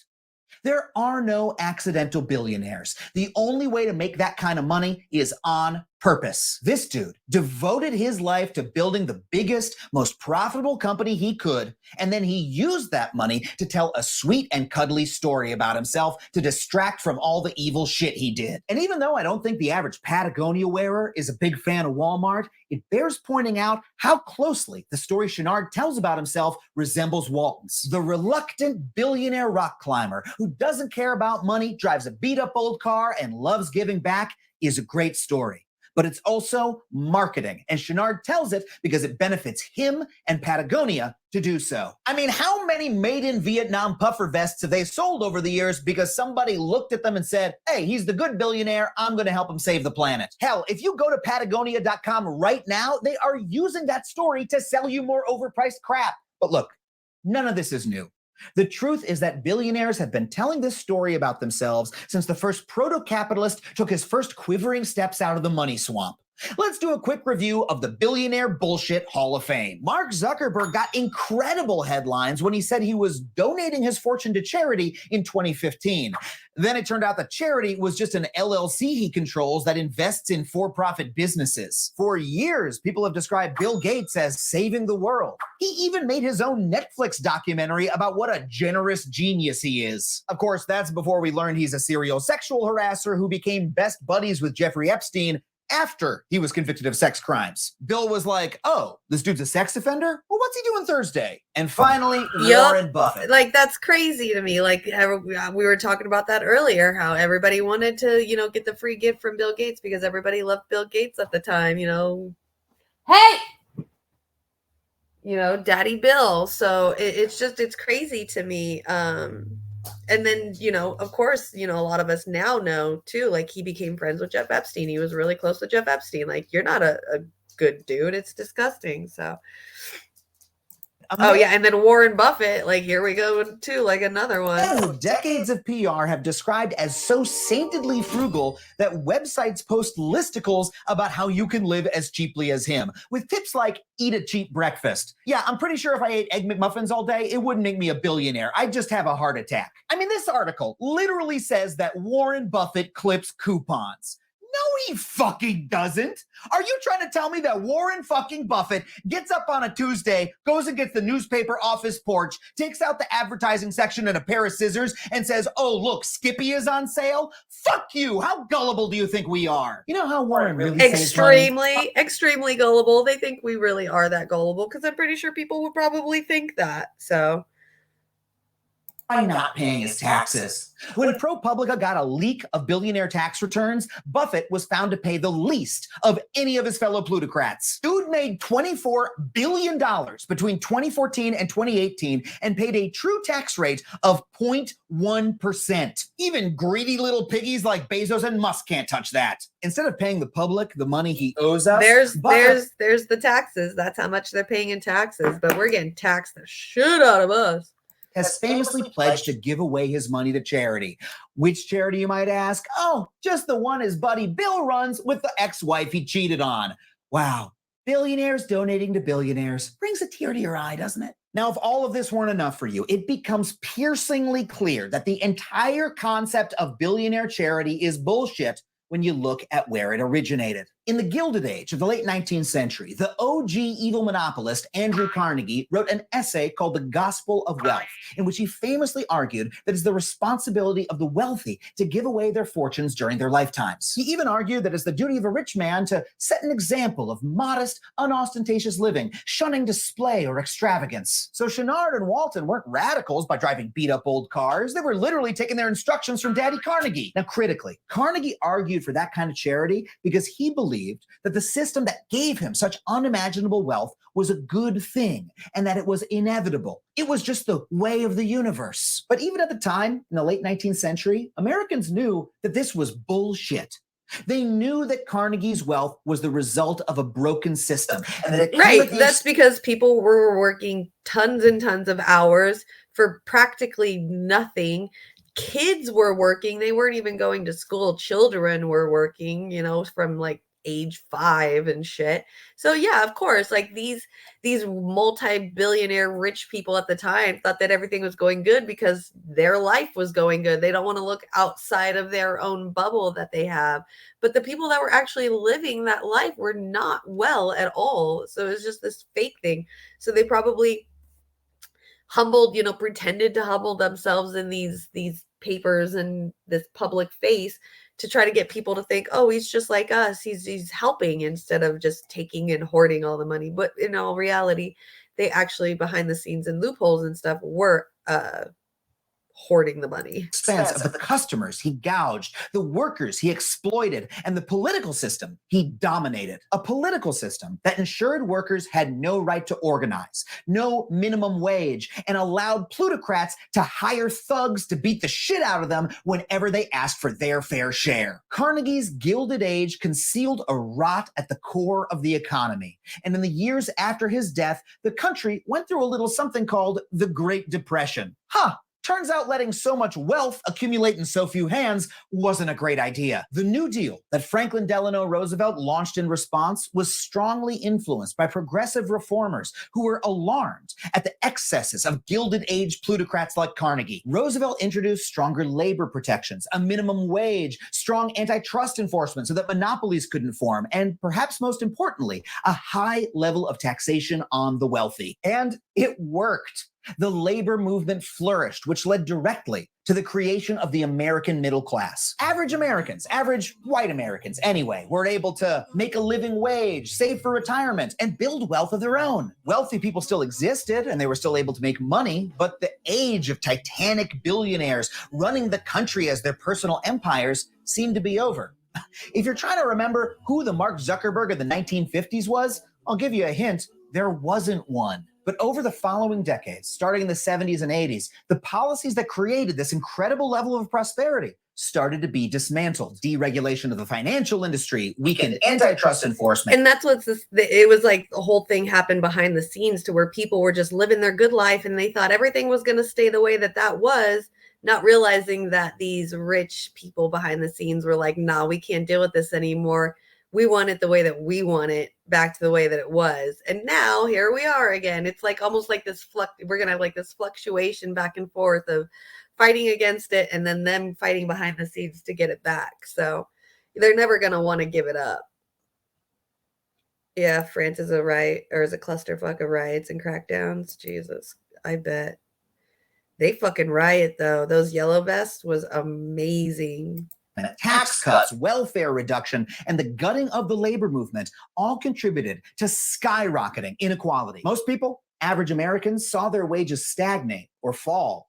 But the rich did well, and the very rich did very well, and the obscenely rich did obscenely fucking well. And the result is that today, the top 0.1% own nearly as much wealth as the bottom 90%. Today, we are living in a new Gilded Age in which billionaires are allowed to amass massive wealth and then convert it into political power tax-free so they can run the country while everyone else suffers. And it's an age in which we swallow the same tired myth over and over again, that these billionaires are humble, they don't really like money, and that they're heroes for giving it away in ways that just happen to increase their own power. And the purpose of this myth, this lie, is to distract us from the fact that this system is bad for the planet and disastrous for our society.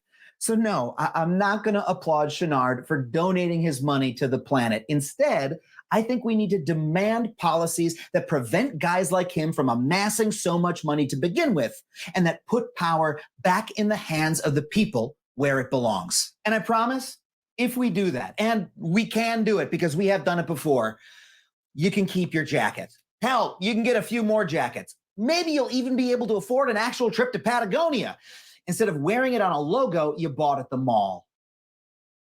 Hey guys, this is the first YouTube video I've done like this. He is kind of right there. It would be nice to be able to just go to somewhere instead of buying a shirt that says that. So yeah, no, he's right. They need to, the money needs to be just, yeah. Everything he said is good. Sorry, I'm still like half asleep today. Yeah, Adam just ruined billionaires. Exactly. Exactly. It was a really good one. I really enjoyed watching that this weekend. So, okay, the con is having an online DC march. Interesting. That's cool. Very interesting. All right, what else do we got? I am just feeling like crap today. I'm sorry, you guys. What else have I not gone through yet? Okay, 2 more things.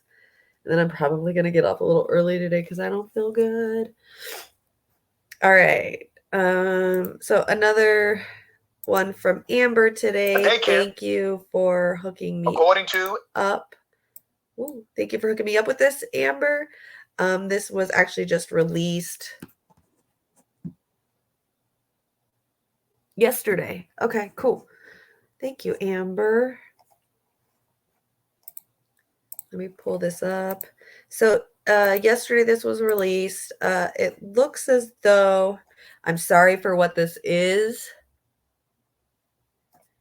God damn it. I don't want to put this on my show. Let me see if I can find another version that's not off of TYT.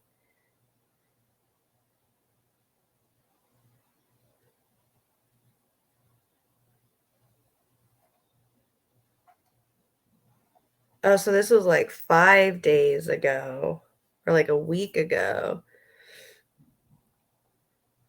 Okay, interesting. Okay, we're just going to have to watch it. I don't know what to tell you guys. We're just going to have to watch this TYT stuff. A daycare. It's looking like it's TYT. It says TYT at the bottom. That's TYT, right, you guys? It just looks so newsy. It's weird. 2 former Georgia daycare employees have been charged with child abuse after they were accused of spraying chemicals in their faces and routinely harming children at Robins Air Force Base in Warner Robins, wherever that is. Dr. Rashad Ritchie and Jeff Wiggins discuss on Indisputable. Tell us what you think. Blah, blah, blah. Okay. Is this TYT? It looks like it.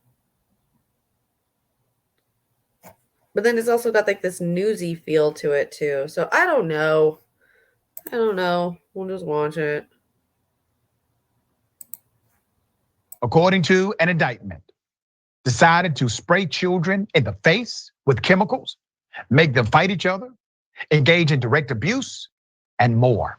This was at a daycare in an Air Force base in Warner Robins, Georgia. Let's put up the picture of their very festive literature. 3 formerly employed women of an Air Force Base daycare in Warner Robins, Georgia have all been indicted for alleged child abuse.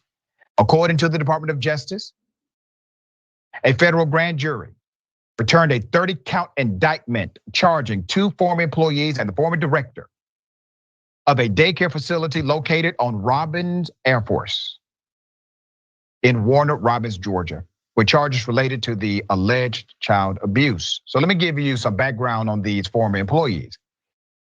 Zanae Kiana Flynn, 27 years of age, from Centerville, Georgia, is charged with 18 counts of cruelty to children in the first degree, 6 counts of cruelty to children in the second degree, 3 counts of simple battery, and 1 count of failure to report suspected child abuse. There's more. Antonisha Monet Fritz, 29 years of age, of Tanner, Alabama, is charged with 18 counts of cruelty to children in the first degree, 6 counts of cruelty to children in the second degree, 3 counts of simple battery, and 1 count of failure to report suspected child abuse. And the former daycare worker, Latona Mae Lambert, 51 years of age, of Kissimmee, Florida. Okay? Charged with 1 count of failure to report suspected child abuse. Knew about it, according to the indictment. The indictment alleges a variety of felony cruelty charges against children. This was committed during January and February of 2021.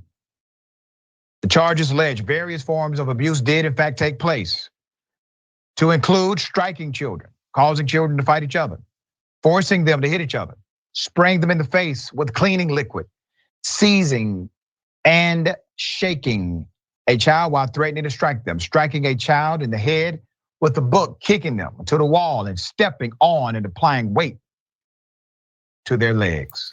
I mean, what kind of people does this at a daycare?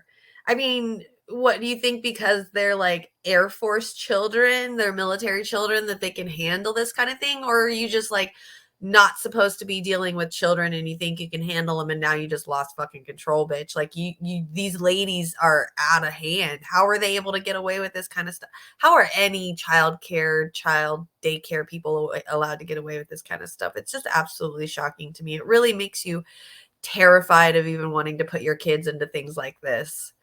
You know, and you're, as a parent, you pay for this too. Like your payment each month is what's keeping that daycare alive and working and running. And this is the way that they treat your kids, you know? I mean, I'm pretty sure it's probably free because it's on an Air Force base for this one, but what about the ones that aren't, you know? The traumatization, the trauma that they give these children. I saw one school where like this woman just recently got fired because she brought in like a scary mask to school and like wore it in front of the children and told them all to behave and was like screaming in their faces. Like, who the hell do you think you are? Like, it just makes me wonder, like, is this how you treated your own children? And no wonder like my generation and the younger generation has like mental problems and anxiety and depression and shit like that. Like, this is the kind of parenting that we got, you know? This is the kind of shit. Or they're just like women who don't have children who are super jealous and we're like, oh yeah, I'll babysit. It's wild to me that they're allowed to do or get away with this kind of stuff. I mean, they're obviously not getting away with it. They're in a lot of fucking trouble, but holy shit, like you just don't expect this.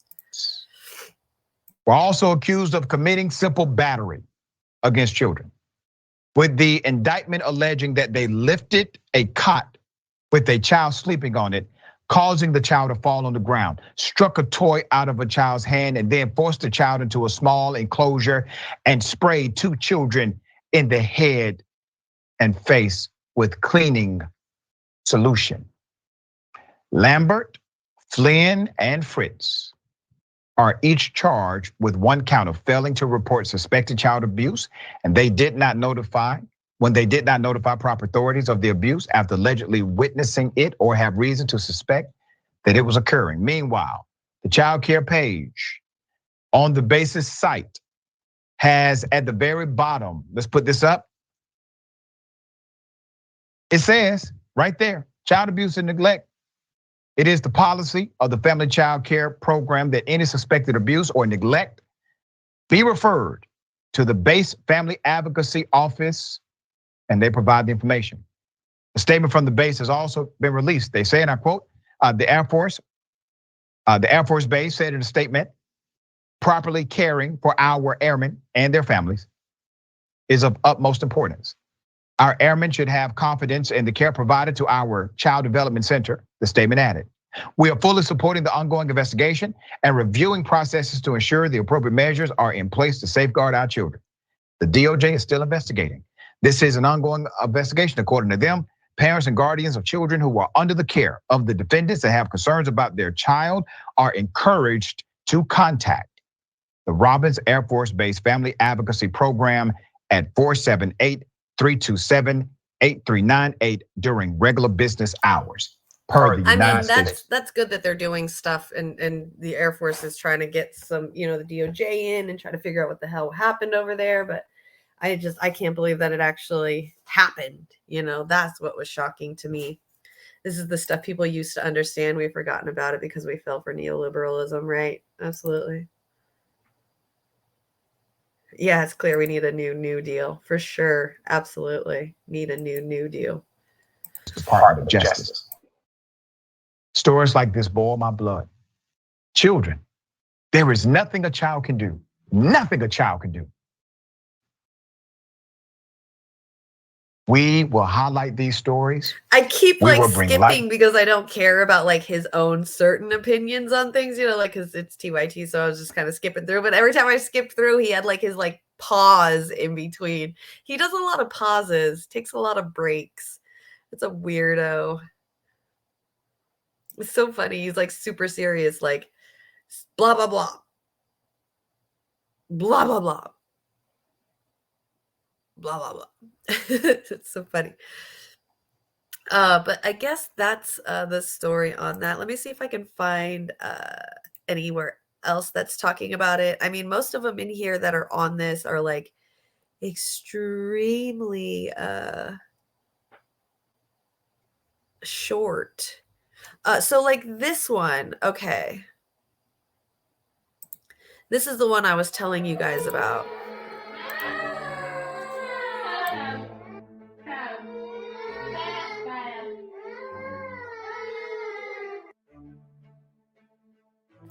Welcome back to Sidebar. Let me look for more of the video, but that's the one I was telling you about where they wore a scary mask and try to make the kids listen by wearing this scary mask and literally terrified the children. Look at that.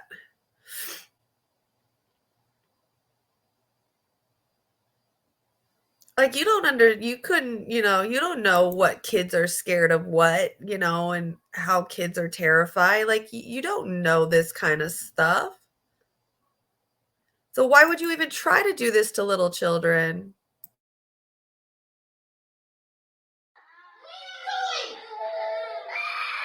Of it. I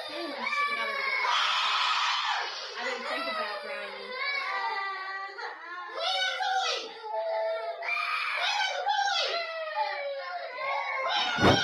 Florina, I know the sheriff says how can you not understand that the whole fucking class is sitting there crying? The whole damn class is sitting there crying, and this lady's just sitting there videotaping it as if nothing is going on, it's just some cool thing for them to do.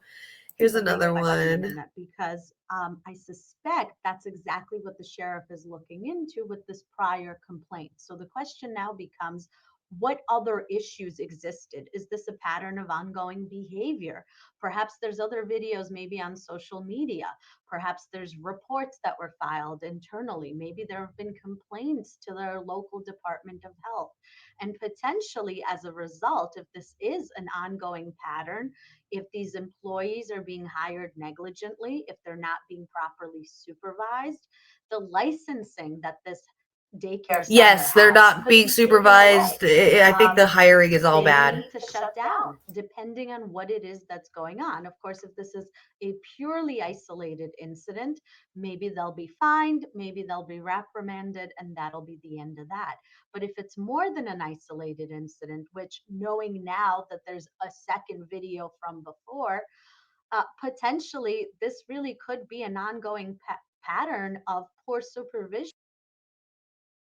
You want to hear something even worse? Yeah, Warren, like Mother of the Year. So apparently the girl that brought the mask in, like, did a whole TikTok or something. Like, she was saying something about, like, how she doesn't think that she did anything wrong and that she's super upset that she's losing her job and that she's getting fired from this place because of it. Yeah, it was like she didn't even, like, realize what she did was wrong in this whole situation. I think it's the girl that's in the mask right here. She did, like, a whole TikTok about it. She's pretty fucking bad. Of their own employees. Are these kids so young that maybe you hope they just get past it and don't remember it, or could this be something since you've worked with? This is traumatizing. For sure, it has to be traumatizing for these children. I mean, if they're old enough to go to school, then they're old enough to remember things, and I'm pretty sure it's not going to be like, the kind of trauma that you think of like getting into a car wreck and shit, but like flashbacks that, like, grown-ups get. But I'm pretty sure, like, those kids are probably going to have nightmares, probably have this like subconscious fear of masks, probably, or maybe teachers, because of it. Yeah, this is absolutely like lifelong stuff for these kids. And that's what these teachers, for being a teacher, you should completely understand that. If you've gone to any kind of schooling for being a teacher, you should understand that. So you should never even thought about doing this. But Is this something, even though it might not fit into the realm, they're running away? It's so difficult to fully understand the impact that it has on children that young, because children that young may not be fully verbal. They may be somewhat verbal, but lack the ability to form sentences and properly express emotions. And so we never will know the full effect of this. I would not be surprised if they're having nightmares. I would not be surprised if they're uncomfortable anytime someone opens a closet door now. And it's really unfortunate that the adults who are in this position of taking care of this vulnerable young population made the conscious choice to do what perhaps they thought was fun in the moment, and really grossly disregarded the duty that they have to the children that are placed in their care. it's actually very stunning. And we have, 4 employees who the TV station down there, WTVA, is reporting were fired. But, we can tell there are at least 3 involved. Whoever's holding the camera, we don't know if that's one of the people who was fired, but, you've got other daycare employees in the room. So I just can't imagine being the parent. If this was my child in that room, or my children were in that room, I would have a really hard time. Depending on the resources available and depending on the financial resources of the parents, some parents really have no other option. Working parents who need to go to work need a place to put their toddler before their school age. And unfortunately, sometimes the only place to put their toddler, if they don't have other family members who are available and able to take care of the child, is whatever place has an opening. Some daycare centers are booked out years in advance. And so you're either traveling 45 minutes in the opposite direction of where your job is to a daycare center that has availability, or you're going to the one place that still has an opening, which, may have an opening for a reason. No one yep, else wants to she's go there. so goddamn right about that. Oh my God, she is so right about that. Oh, the stress of having to find a place for your child to go so that you can pay the bills and the rent to make sure that you and your child still have a roof over your head is probably one of the hardest things to do as a single mom, next to, everything that you have to do. But that is such a hard thing, because either you go to a place that you really, really like and end up finding out that it's super expensive just to even have your kid to go, or you are traveling outside or farther away from where your job is just to be able to take your kid to where they need to go, to, that kind of daycare thing. Or there's one with an opening immediately, and there's usually a reason behind it. Like it's um low staff, or they're, like you notice, like maybe the bathrooms don't work. Like there's usually something wrong with those places. Something, there's not enough toys, there's like no reading books or something. It's wild. that people don't understand the kind of things that women have to go through when they're looking for these kind of things. And then like the one, that we just saw about in the Air Force Base too, like it's wild to me that like kids are having to deal with this kind of stuff while still having to live their life and try to just at least survive. You and your family survive. So let's see what else we've got. Here's one. A mother details her experience. That should be interesting. On allegations of child cruelty at a child care facility at Robins Air Force Base, with 2 women now facing more than a dozen charges each. Now that those allegations have surfaced, one woman says she has a similar story. Kalisha Moore tells you the story and what the woman believes needs to change in tonight's top story. We trust these people to be with our children, But Jennifer Clinton says the trust she had for Robins Air Force Base child care quickly shattered. One day, something just told me, look at the cameras. So I looked at the cameras and I went to walk out and I stopped and I was like, no, go back. She says what she saw back in 2019 shocked her. A clear video on monitors near the facility that seemed to show Clinton's 2-year-old and her classmates being encouraged to fight. One hit her in the back of the head and the other hit her in her back. And I was like, oh, that's odd. So I watched to see if the teacher was going to do anything. And she said something again, and the little girls are like looking at her. And at that time, the other little girl pulled up her hand to hit her again. And I ran down the hall and grabbed her out of there. Clinton's story matches some of the complaints in the indictment against Zanae Flynn and Antonisha Fritz. They're the Robins Air Force Base child care workers accused of abusing So police she actually saw it on camera live of that worker like egging those kids on to hit each other, like fighting. That's, oh my God. kids. That indictment alleges the 2 women encouraged fighting, hit children with books, and sprayed cleaning liquid in their faces. I called security forces myself. This is like minutes after the incident. And I had to call my husband up there, the whole nine. And security forces got there and they're trying to do their investigation. Well, then it goes up to the chief.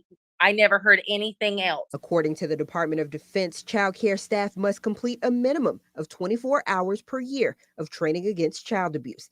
Staff also do not use corporal punishment or negative discipline that hurt, humiliate, or frighten children. It's not just a statewide issue, it's a nationwide issue with all these bases, these Army posts, everything. So it's not going to get better unless leadership does something about it. In Warner Robins, Kalisha Moore, 13 WMAZ News. Yeah, I mean, Zanae Flynn appears. it could possibly be like a nationwide thing. I mean, I don't know much about childcare on bases. I know like business. What is it? See, because my problem with like the Air Force Base that I graduated high school from and grew up in and ended up owning a business on and stuff, it wasn't with childcare. I just know that like they don't care, like the bases don't care about the businesses on base. So like you've got on bases, you've got like the military building businesses that have to do like with Air Forces, it has to do with like anything airplanes, anything that has to do with, planes and airplanes and flight. A lot of the businesses out there, like the buildings are like next to flight lines. So that has to do with the military. But then like there's sections in bases where it's like, if you live on base, you still have like this little mini town or a town that you can go to and go shopping. And, they offer pretty much the same as like civilian outside of bases, like our normal towns and stuff, just tax-free stuff. So you can go to like restaurants, fast food. They have like what they call like a BX, which is like a grocery store. They even have like a clothing store. Pretty minimal, like not too much. I know like even like the Marine base out in San Diego, Pendleton has a Walmart inside of there. So, but like the one that I'm used to, like the Edwards Air Force Base, or they would have like a thrift store, but the thrift store was free. You could just take whatever you wanted as long as you just kept donating to the place as well. So like that's just what it is like you just get a lot of hookups for being fit, but there's towns and stuff. So with those businesses, and then the military itself owns those businesses, and then you pay them rent to rent out the thing every month. And so that's where my problem with the military bases was I owned a business on base. It was an auto detail business. It was like a 2-story garage with like one of those really big like roll up like shed door things, like those huge metal doors that like roll up into a Tootsie Roll at the top, or like a ho-ho at the top, and you got to like pull the chain. So it was one of those, but it was attached to an auto shop that helped fix cars and also a gas station. So we were all like, everybody owned their little piece of the business. And there was 1 month where, because I was co-owning the business with my buddy Ricky, who also was running the golf course on the base. So what he did is he pretty much just bought out the business, gave it to me, let me run it while he did the golf course stuff. So that way we were just kind of both doing stuff during the day. And so there was 1 month after I'd already been working there for about a year and a half and doing everything that I needed to do there, which I was being gypped by them all the time on the base. Like they constantly, gypped me. So whenever like the cars, like the work trucks for Edwards Air Force Base, for the base itself, they would have to get a monthly cleaning. It was required of them to get a monthly cleaning. They would come to us for it, but the card that they would use had one extra number, like the credit card had one extra number than what normal credit cards used, like normal people's credit cards. So for each time that they came in, and there was thousands of them, each time they came in, they would use that card. And so I would, at the end of the day, would have to call this special number to get a civilian approved card that goes with that number. And then I would have to call the bank and put that charge into it with that number instead.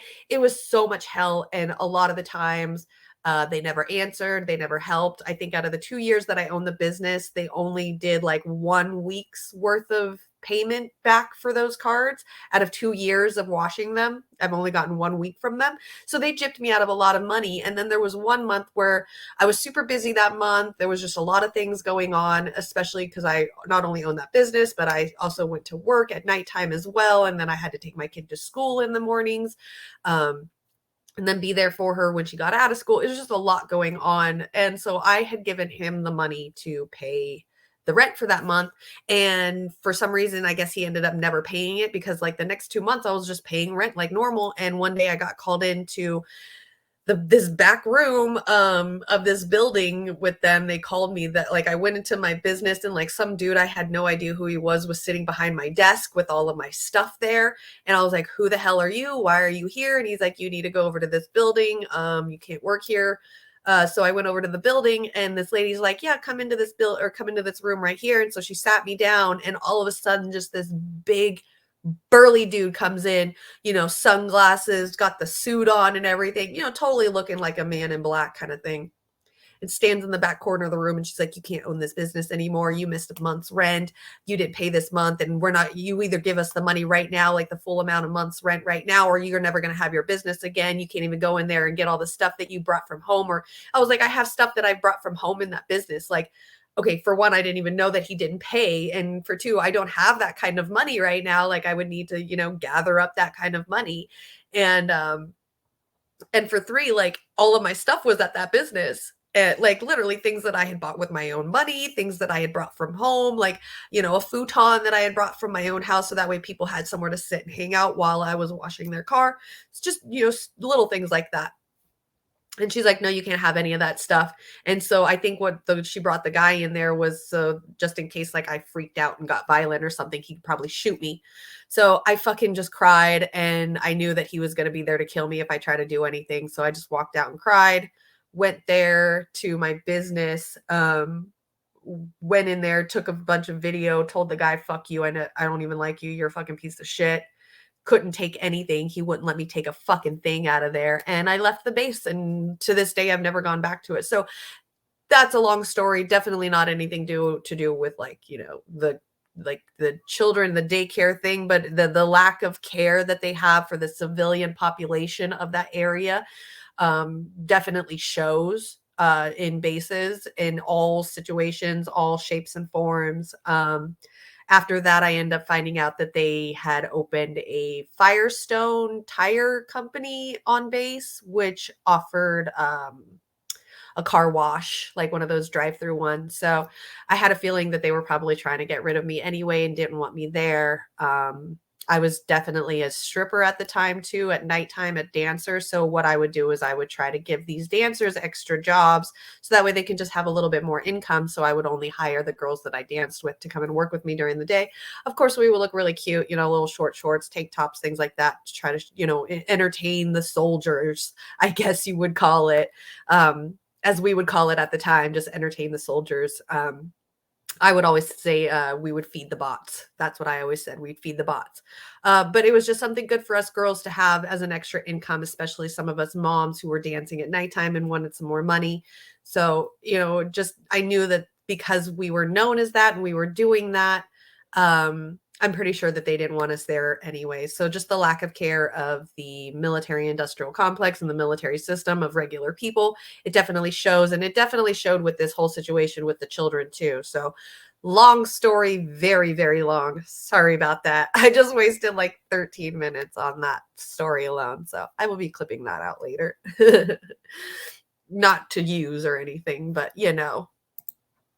I guess just to leave out. So my last story before the time comes, it looks like we got about 45 minutes left. So I think it should be just enough time to be able to watch all of this stuff, because there's definitely multiple videos. This guy did an entire thread on Twitter about this this weekend. His name is Guard Hunter.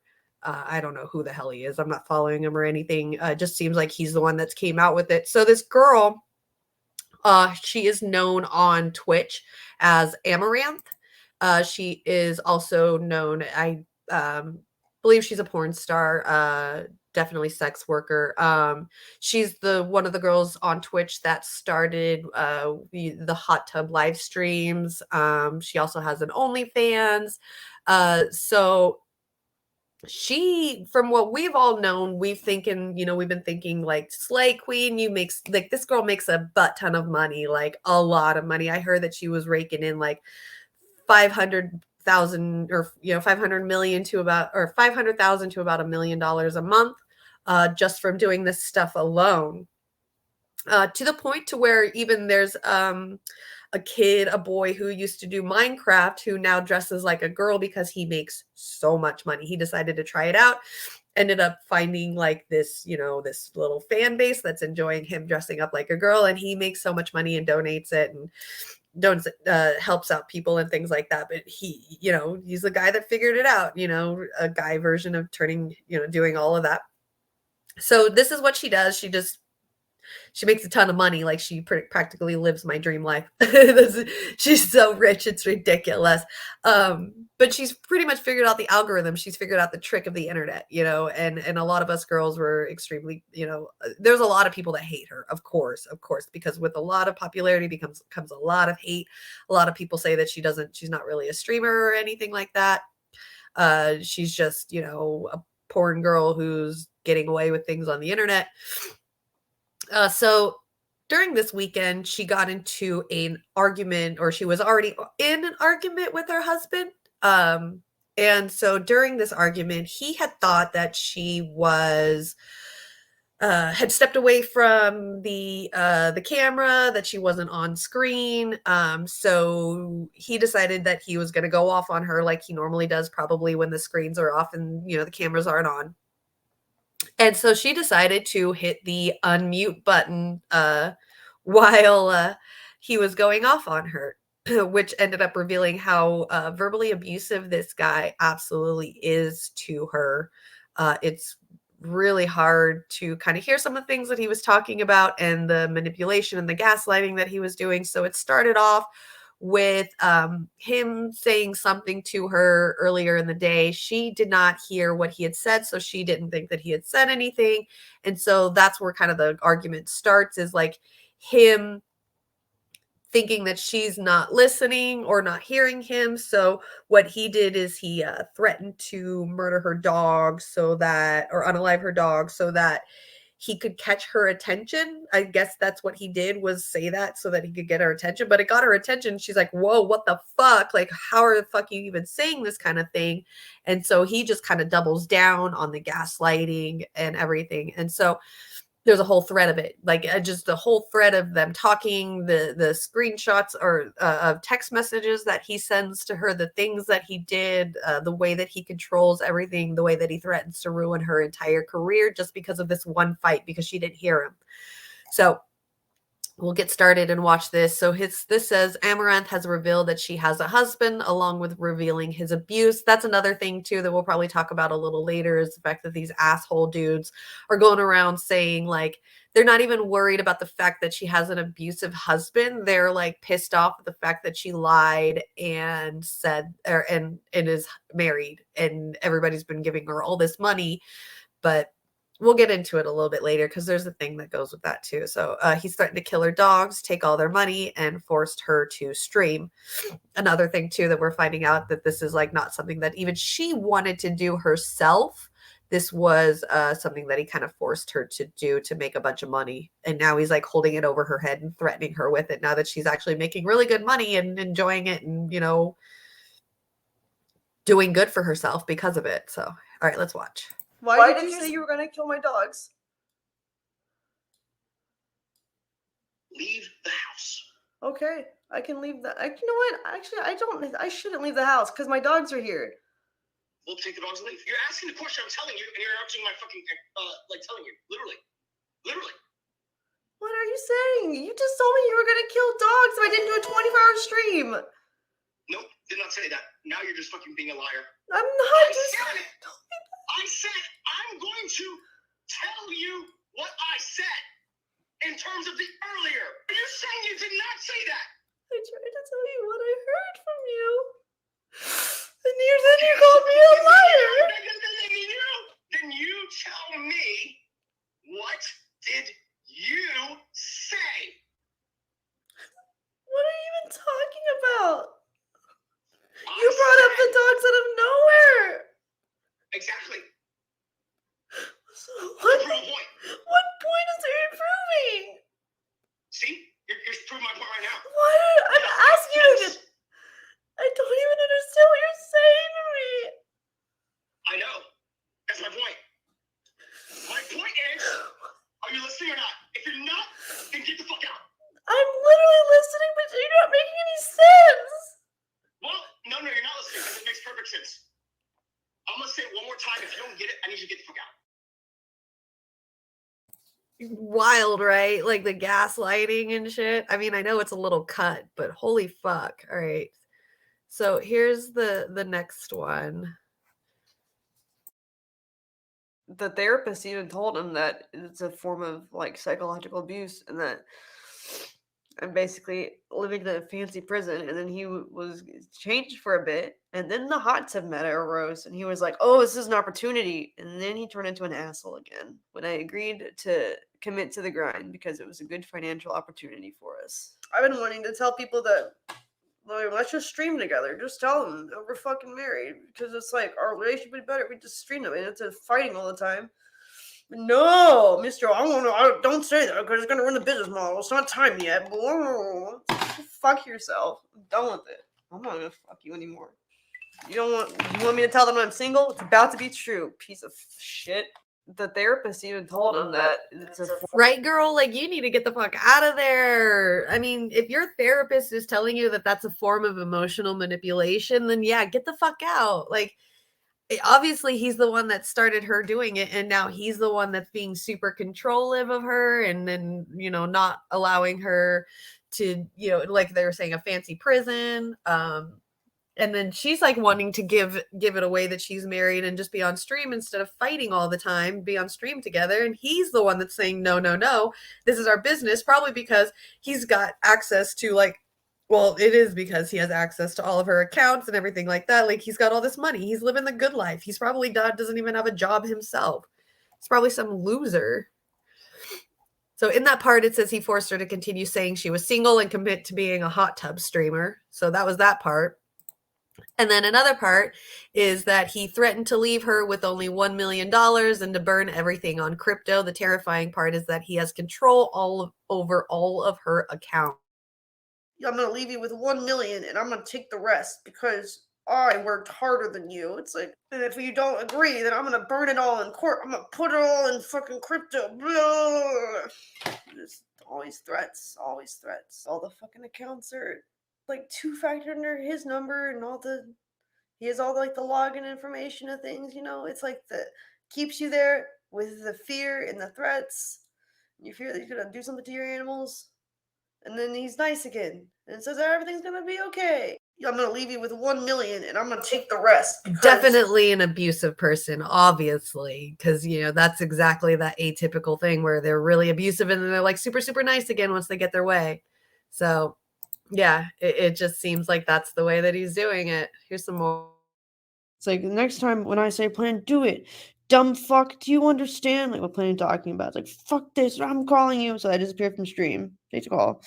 So I can't tell them I can't talk right now. We're getting Wi-Fi. I don't care. You get the call now. Last chance. About to dump your luggage. From my hotel room. But throwing your stupid merch off the balcony. Proceeding to ditch your stuff. You don't need the makeup or the live view, like the stream epic, or the clothes, huh? Deleting social media in 1 minute. Buying options that expire and blasting the cash. About to shut down the bank account, your bank account too. Lag is terrible. Stream is garbage. It's like, about to delete Twitter in 30 seconds. If you don't call me, your phone's literally off, right? I'm just like, it literally died. Gonna donate $250,000 to Polo Missy. It's like a bird sanctuary he likes. In the next 2 minutes, it's like, the next time when I say plan, do it. Dumb he's fuck, like, do you understand? He's like completely just like spending all their cash. Like, read right here, like, gonna donate $250,000 to Pelosi in next 2 minutes. 250,000 gone. I will donate 500,000 in 5 minutes. If no call in 1 minute, I will absolutely make sure Kyran goes to a meatpacking house. Kyran is her horse, by the way, just so you know. So he was threatening to send her horse to a meatpacking facility. Then he says 20 seconds, time's up, 750,000 gone. We now cannot do a down payment for the Cali house. Another 250,000 in 5 minutes. I'm about to tweet you. I'm about to tweet about you swatting me. I guess because she called the cops on him. And so he called it swatting, more gaslighting. Literally more gaslighting. Is there, I thought there was some more videos. I mean, there's so much more in the internet about this as well. Let's see if he's got any more stuff on this. All right, latest update on Amouranth. People on the team were able to talk to her and say she's fine. Police went multiple times since 5 a.m. yesterday. She says she's okay, so they can't do much. She spent all day talking to her husband to sort things out. Not sure what else we can do right now. Damn. So she went back to him. That's bullshit. I mean, you can't help out someone that doesn't want to be helped out. So this is a Kyran right here. That's her horse. Beautiful fucking horse. So fucking beautiful. The one that he's threatened to send to a meatpacking house when she didn't answer the phone. Let's see what else. Is there anything else on this? Imagine being such a disgusting. Oh yeah, this is the Keemstar. So like some of the people out there were absolutely ridiculous. Like Twitter kind of went, there was like a back and forth between, supporting her and then people not supporting her. And this is one of the worst ones I've seen. So there's this guy on YouTube named Keemstar. He's kind of like the non-political version of like, I don't know, Ben Shapiro and Dave Rubin and all of that. So he's just a regular YouTuber who's just disgusting. So instead of worrying about her safety and worrying about her, this is the thing that he decided to say to Twitter about it. Says, clearly husband is abusing. She showed the text, but no but should be in there. This is where he goes. Amouranth herself has scammed so many guys online, claiming she was single for years. These Twitch streamers don't care about their viewers. They all just use you and your low IQs to fill their pockets. Also, Amouranth for years Amouranth for years for being got praised for being a genius businesswoman. Based on this new information, the hidden husband behind the scenes was the one making all the business moves. So I don't think he was making all the business moves. I think he was like leeching off of her. She was literally doing everything. Like, you think that he was on stream with her? Absolutely not. Like, she's the one that's doing it. It's her face. Nobody, I think with her hiding the fact and successfully hiding the fact that she's been married this long is actually a really good, smart business move on her part. Because this is the whole point of working in the sex industry, is to always to appear single but never be single. Like, that's the whole point. The whole point of being an entertainer and being this is to not hook up with your income.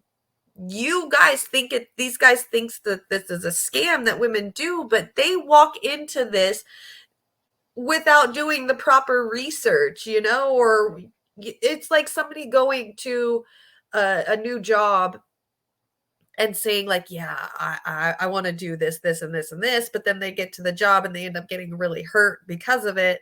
And then they sue the company. Like, did you not have the proper training? Do you not understand how this thing works? Like, you can't just go to a strip club and expect the girl to want to do everything with you and be with you, and your money's going to get you more than what the place offers. So yeah, and if you wanted anything extra, usually it's it's usually on the side, and it's not anything to do with the business.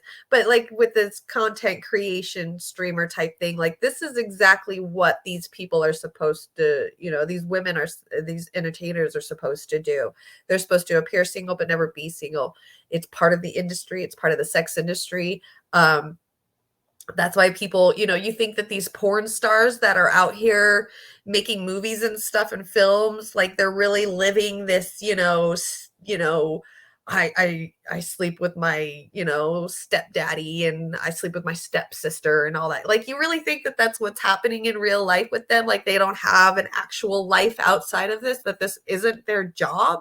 These people really think, like, they get so attached to some of these stars and these porn stars where they think like they have this relationship with them, and they think that, that they're doing things just for them, and they're not realizing that this is their job. Like, they get on, these porn stars get on set, they practice their lines.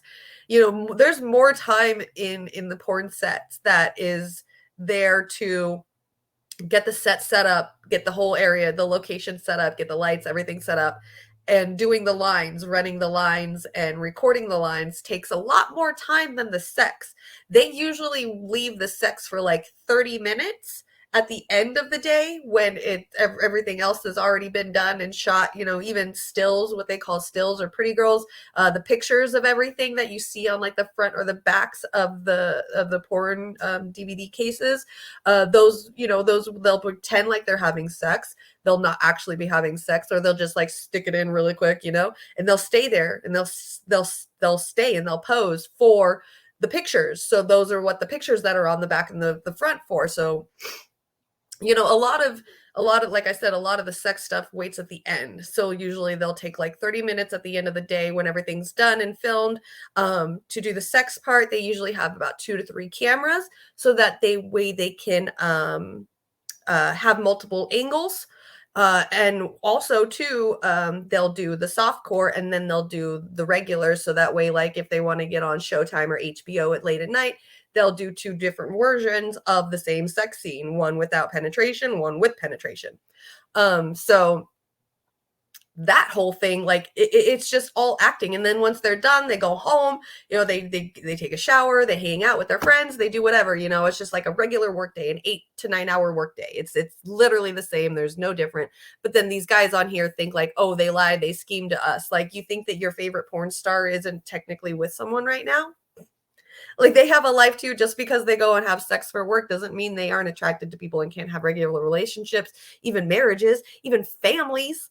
So it's just gross to me that these guys around here, or these, people on Twitter, were like disgusted about the fact that she lied, when it's normal. This is what happens in this business. It's just how it is. Like I said earlier, you are to appear single but never be single, and that is the sex industry, entertainment business part. So it's crazy to me how these guys are acting like that. It's disgusting. It's gross. Let's see if we can find maybe a YouTube video about Amouranth, maybe.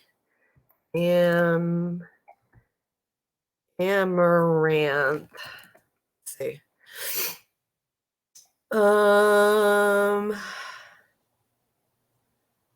Let's see. Speed dating. Some people are live about it. Looks like Papa Gut Hassan covered it. The abuse of Amouranth. Amaranth's situation is horrible. Oh, well, that's Moist Critical talking about it.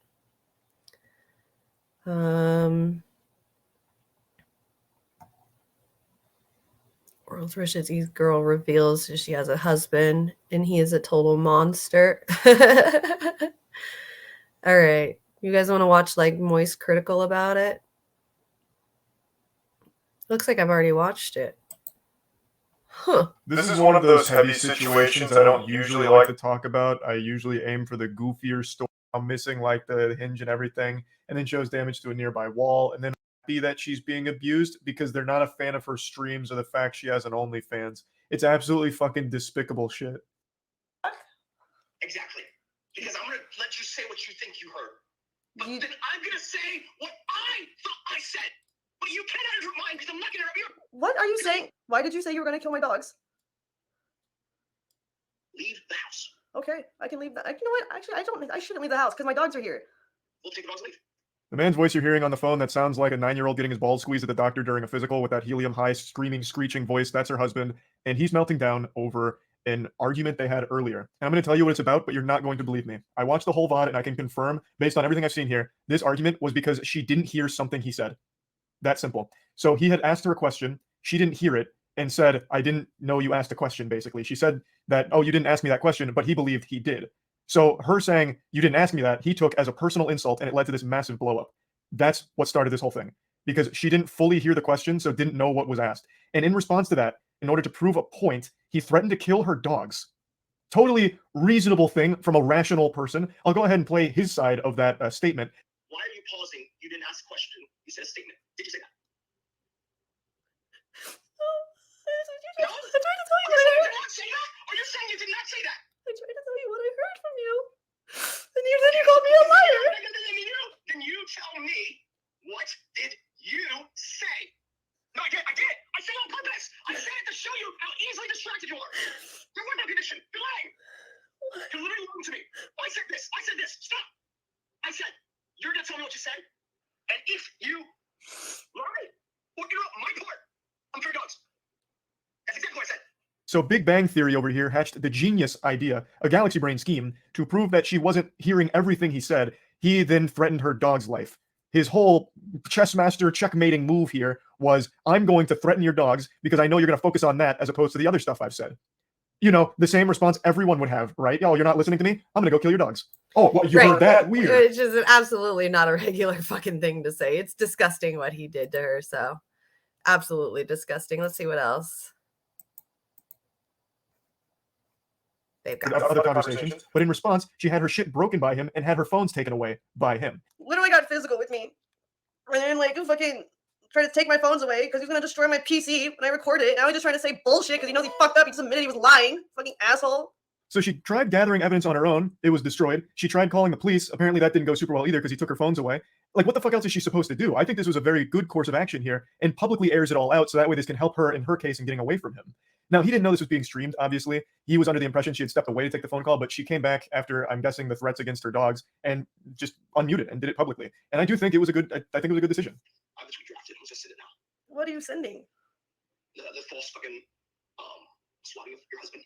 And then having your fucking assistant do it too. You literally tried to take my phone. I got scared because you got physical, and I called. Yeah, but I'm tweeting it now, so. But so you're lying on my Twitter. That's gonna look real good. Sure, whatever. I don't care. I'm tweeting it. I'm Amouranth's assistant. I'm Amouranth's husband, and she is swatting me and calling the cops and calling it a false abuse claim. I didn't say you abused me. I called the cops because you literally chat. You literally were on top of me trying to take my phones from me. You're literally just lying on my Twitter. Yeah, I don't care. I built Twitter. You're using my body to build this empire. And I'm gonna get your OnlyFans banned too. So here he is admitting that he was just going to lie about a story to ruin her career and then get her OnlyFans banned as well. So you can clearly see. Tell that me that is not some fucking manipulative, abusive shit from a dude. Like, that is the most grossest shit. Shit makes me so angry. To all of her shit. And a lot was revealed here. The reason why Amouranth wasn't more public about her marriage is because he didn't let her. I'm going to tell people that, like, let's just stream together. Just tell them that we're fucking married. Because it's like, our relationship is better. We just stream it. We don't have to fight all the time. No, Mr. Don't say that because it's going to run a business model. It's not time yet. Fuck yourself. I'm done with it. The reason why she started doing hot tub streams and committing the hot tub streams because he forced her to. So a lot of this shit came out about how awful of a person this guy is and how controlling and how scummy and shitty he is. It's literally, I was waiting for a response. You were just calling me crazy then. I didn't say you were crazy. No. Dude, I'm gonna give you one last chance. I'm gonna irrevocably fucking destroy everything. I can tell you something that shatters you forever, and I'll start tweeting about it too. But why would you want to do that? I don't understand. Because you are literally telling me I did not say something that I literally said. That's okay to let me. You're just right here. I'm gonna tell you right now, dude. You're about to lose your entire fucking life in terms of everything that's been built because you're too obstinate to just merely accept that you didn't hear that.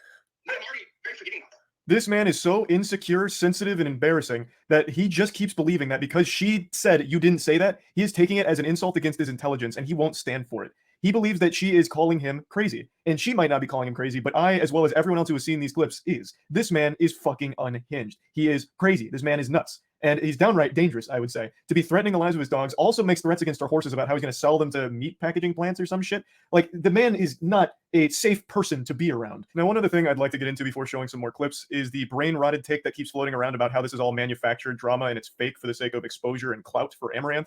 And I understand why people like to take everything with a grain of salt. I think it's a very good thing to always really try and hyper-analyze everything to make sure that what you're getting is legitimate, which is why I'm so surprised that after doing that, people still arrived at the conclusion that it's fake. You'd have to be clinically stupid to think that this is fake. Because in order to reach that conclusion, you'd have to ask yourself, why is it fake? What would be the goal? What would Amouranth gain from this? And let's break that thought process down.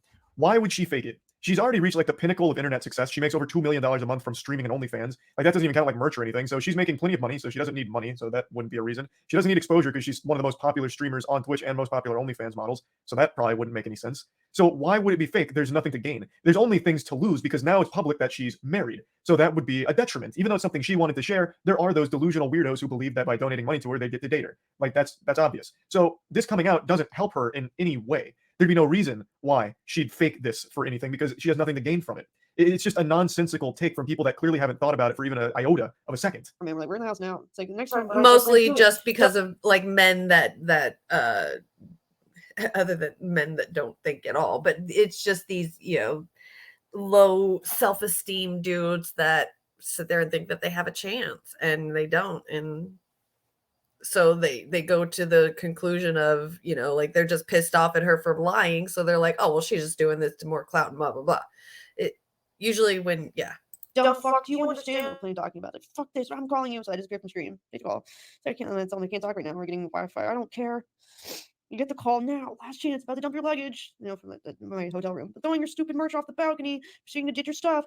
You don't need the makeup or the live view, like the stream epic, or the clothes, huh? Deleting social media in 1 minute. Buying options that expire and blasting the cash. About to shut down the bank account. Your bank account too. Lag is terrible. Stream is garbage. It's like, about to delete Twitter in 30 seconds. If you don't go, my phone's literally off, right? I'm just like, it literally died. Gonna donate $250,000 to Polo Missy. It's like a bird sanctuary he likes. In the next 2 minutes, 250K gone. We'll donate. Pretty alarming stuff here. Just look at these texts. The man is draining their finances faster than a crypto bro investing in the latest shitcoin. Just blasting all their money down the drain, just fucking shitting it away because she wasn't replying to him in a reasonable time. It should be obvious that this isn't healthy behavior from a sane individual. But if you need more evidence of that, let's go later into her stream where she starts showing some of the house itself and some of the damage that he's caused. Scripted LUTH. You know what you are. I would lock my door, but he broke that too. So, Best advice I can give that was during the my days divorce that my he grandma fucking gave. took the This phone too shall from me, pass. the phones from me. And so I ran in here to call the cops, and he literally kicked the door in and broke it. Like, this doesn't even have a hinge anymore. What an absolute nightmare. And you want to know what's really sick about the whole thing? There are people saying that she absolutely deserves it because she does OnlyFans. Can you believe how fucked up that is? And also, a lot of the things people shit on Amouranth for, like pretending to be single to get money from simps or whatever, isn't even her idea, apparently. It's her husband, who is controlling every aspect of her life, it seems. He has access to all of her accounts. He's the one who comes up with her schedule and tells her what to do on stream and all of that. So a lot of the things that she gets shit on is actually her husband doing it, making her do it. And yet Amouranth is the one that has to roll with all the punches. And then once she turns off stream after being insulted all day by a ton of people, she then has her husband insulting her and yelling and screaming at her. Fucking unbelievable. The set of circumstances here are so incredibly sad. Like, just genuinely awful. And the stream ends in a really concerning way. I'll go ahead and play the ending of the stream to you. Hello? I haven't gotten any calls. What are you talking about? Why would you ask if I'm taking... This is a scene right out of a horror movie. The door slowly opening up behind her, someone off camera asking if she's taken her medication. I believe it's her assistant, but even Amouranth is confused. Like, why are you asking about the medication? You know, like that's irrelevant to everything. So the assistant knew what was going on here, and for some reason asked about her taking medication, I guess implying that, you know, maybe she's having like some kind of mental breakdown. But that's a fucked up thing to even insinuate, because she's not having just some like mental breakdown. Her husband is yelling and screaming at her over an extremely minor issue and threatening to ruin her entire career over it. And making threats against her cause. It's like sounding like a Britney Spears type thing again, like free Amouranth. Holy shit, this guy is crazy. Like, he's fucking psychotic. What if he is keeping her medicated, like super medicated? This girl, I feel so bad for her. And her horses, like, this isn't just some mental breakdown kind of thing where she, you know, she's off her meds, so now she's crazy. Like, her husband has made a massive fucking threat, not only to her career, but the thing she cares about. It's a very serious thing that most people would respond to in the same way. She's just doing it live, probably because she felt like she was out of other options. So I think it's a really weird thing for her assistant to ask, and the door opening behind her, I think, is eerie. I think that is scary. She hasn't posted since this has happened. Hopefully everything's okay, but no one knows as of right now. But I think this is an extremely important situation to talk about, because for some reason, people are dismissing it as no big deal, which blows my mind. Like, this is a legitimate case of abuse on stream here. And I don't know why people aren't saying it as such. Granted, most of people are, but there still is a community of people that still think it's not an issue and that it's her fault. Why is she staying with an abuser? You know, she brought this on herself. If you're in a toxic relationship, just leave. All things spoken by people that have never even felt the touch of another human being. The absolute worst takes imaginable. But yeah, anyway, I just wanted to talk about this a little Exactly. bit. Exactly. I want to watch that little part again, because that was a good one. That is scary. She hasn't posted since this has happened. Hopefully everything's okay, but no one knows as of right now. But I think this is an extremely important situation to talk about, because for some reason, people are dismissing it as no big deal, which blows my mind. Like, this is a legitimate case of abuse on stream here. And I don't know why people aren't saying it as such. Granted, most of people are, but there still is a community of people that still think it's not an issue and that it's her fault. Why is she staying with an abuser? You know, she brought this on herself. If you're in a toxic relationship, just leave. All things spoken by people that have never even felt the touch of another human being. The absolute worst takes imaginable. But yeah. Yeah, exactly. Like the incels usually are the ones that are going to be out there complaining about that kind of thing, that, you know, she deserves this. This is what she deserves. She lied to us. She's a porn star, so she deserves this kind of treatment, blah, blah, blah. This is why women have to deal with being in abusive relationships and feel like they can't get themselves out. It's because of shit like this, people like that. You know, this poor girl has to not only deal with people like that saying that stuff to her, but then she has to, you know, get off stream and have to deal with her husband saying the same kind of stuff, and even worse. These guys are disgusting, especially the ones out there, the incels that are saying like this is fake and stuff. It's like you said, they're the type of people that never sat around and had the actual touch of a female before. So it's really, really sad what happened to her. And I feel so bad. I mean, I've never been in, like, you know, at least financially never been in her situation, but I can definitely empathize and understand what she's going through when it comes to that kind of stuff. And I feel really, really bad. And that's the hard part too, is like you're hearing that obviously she's working things out with this guy and stuff. Like, man, like I understand like feeling like you can't get out of something even when the world is screaming and everything around you is on fire and you still feel like you can't get out of it. I totally understand that and I empathize with her. So I just hope that maybe one day she will come to her senses and she will leave that guy and then maybe she will peak even higher, which would be awesome. So, because I'm just recently finding out and learn. I mean, I knew about a girl that was doing the hot tub stuff on Twitch, but I never like watched it because I don't know. I'm just not, that's not something that I'm like into watching. But I'm not like I don't hate it or anything like that. But I don't know. I just think if she gets out of it, she probably would be really, really good. So really good for her and her health. So okay. I am going to get myself out of here. We got about 12 more minutes left, but I'm going to probably get out of here early because I have not taken my potty break at all. I'm really proud of myself. I'm like almost 4 hours in and a cup and a half of coffee. Still no potty break. So keep an eye out for the clips that are coming out today. I always do shit with my hands. I'm like the Talladega Nights dude. I'm like, I don't know what to do with my hands.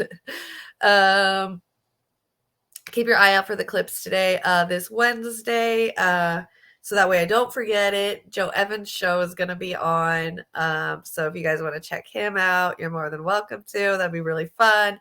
What else? Check us out on Rockfin. I'm pretty sure this week we're going to figure out how to get that thing running and going to be able to start uploading on there. I don't know. I'm going to do some YouTube research or some research on it today. Not YouTube research, but definitely going to do some research on it today to see what I can do. Probably talk with Warren to figure out what the hell is going on with Rockfin and how to work it. So definitely going to try to figure that out. Hopefully they give us like $5 credit at first. So that way we can upload videos without having to put money in it, but we'll see. Thank you. Thank you. Yeah, feel better. I know, right? Yeah. When I get off, I can when I get off here, I can text you because pretty much, or I'll give you a text in about an hour and a half. That way I can get all this shit out, clipped up and out of here before I start working on other things. So that way I don't have to, because by like, I get off of here at like 2 and then by 3:30, if I don't have a video up, I'm like fucking panicking. So I do like 2 or 3 clips, render those, get the thumbnails done and upload those 3 to schedule early. So I've got, the rest of the time to get the rest of the clips done. So yeah, definitely will be, getting a hold of you later about this Rockfin stuff. So, I think that's it. Keep your eye out for, like I said, keep your eye out for us. I will see you guys again tomorrow. Thank you, Amber, for some of the articles and the videos. If you guys have anything that you're wanting me to talk about on here, please feel free to send it to me. You can get a hold of me on Twitter. Where is I do have my name thing up, but it's back here. So here, you can get a hold of me on Twitter right here, the Jimmy Saves World, if you want to, or also I've got Image Productions. I don't really check that Twitter very often, but if you want to, you can. More than likely, it's the Jimmy Saves World that you will find me on. And then what else you can do? Warren's, if you're part of Warren's Discord, definitely more than welcome to go on there and send me a message about anything. Slack, if you're in the KRTD community, more than welcome to head over there and send me any articles that you think. I'm also on Facebook Messenger as well as Jimmy Sunderland. And I think that's about it. So if you guys have anything else you want me to talk about, just send it over to those things and I'll be able to do it. If not, I will usually find something to talk about. And I think that's it. I want to say thank you to everybody that came here today. We got Warren, Sherry, Shane, Ghost Start, Holly. I saw Dolores up in here. Yona, thank you for coming by, buddy. See who else am I missing? The Willie Bragg Show. Remember to go check out the Willie Bragg Show over on YouTube and Twitch as well. I'll probably be over on the Twitch to go check him out. Definitely going to go give him a follow after I get off of here. Dolores, thank you for coming. Please, everybody, hit the like button on the video. That way we can get our algorithms up a little bit. Definitely still working on those algorithms for sure. Let's see, who else did I miss? Anyone else? Nope. Okay, I think I got everybody. All right. So thanks for coming today, and keep your eye out again, like I said, and I shall talk to you all at another time. Stay high. Peace.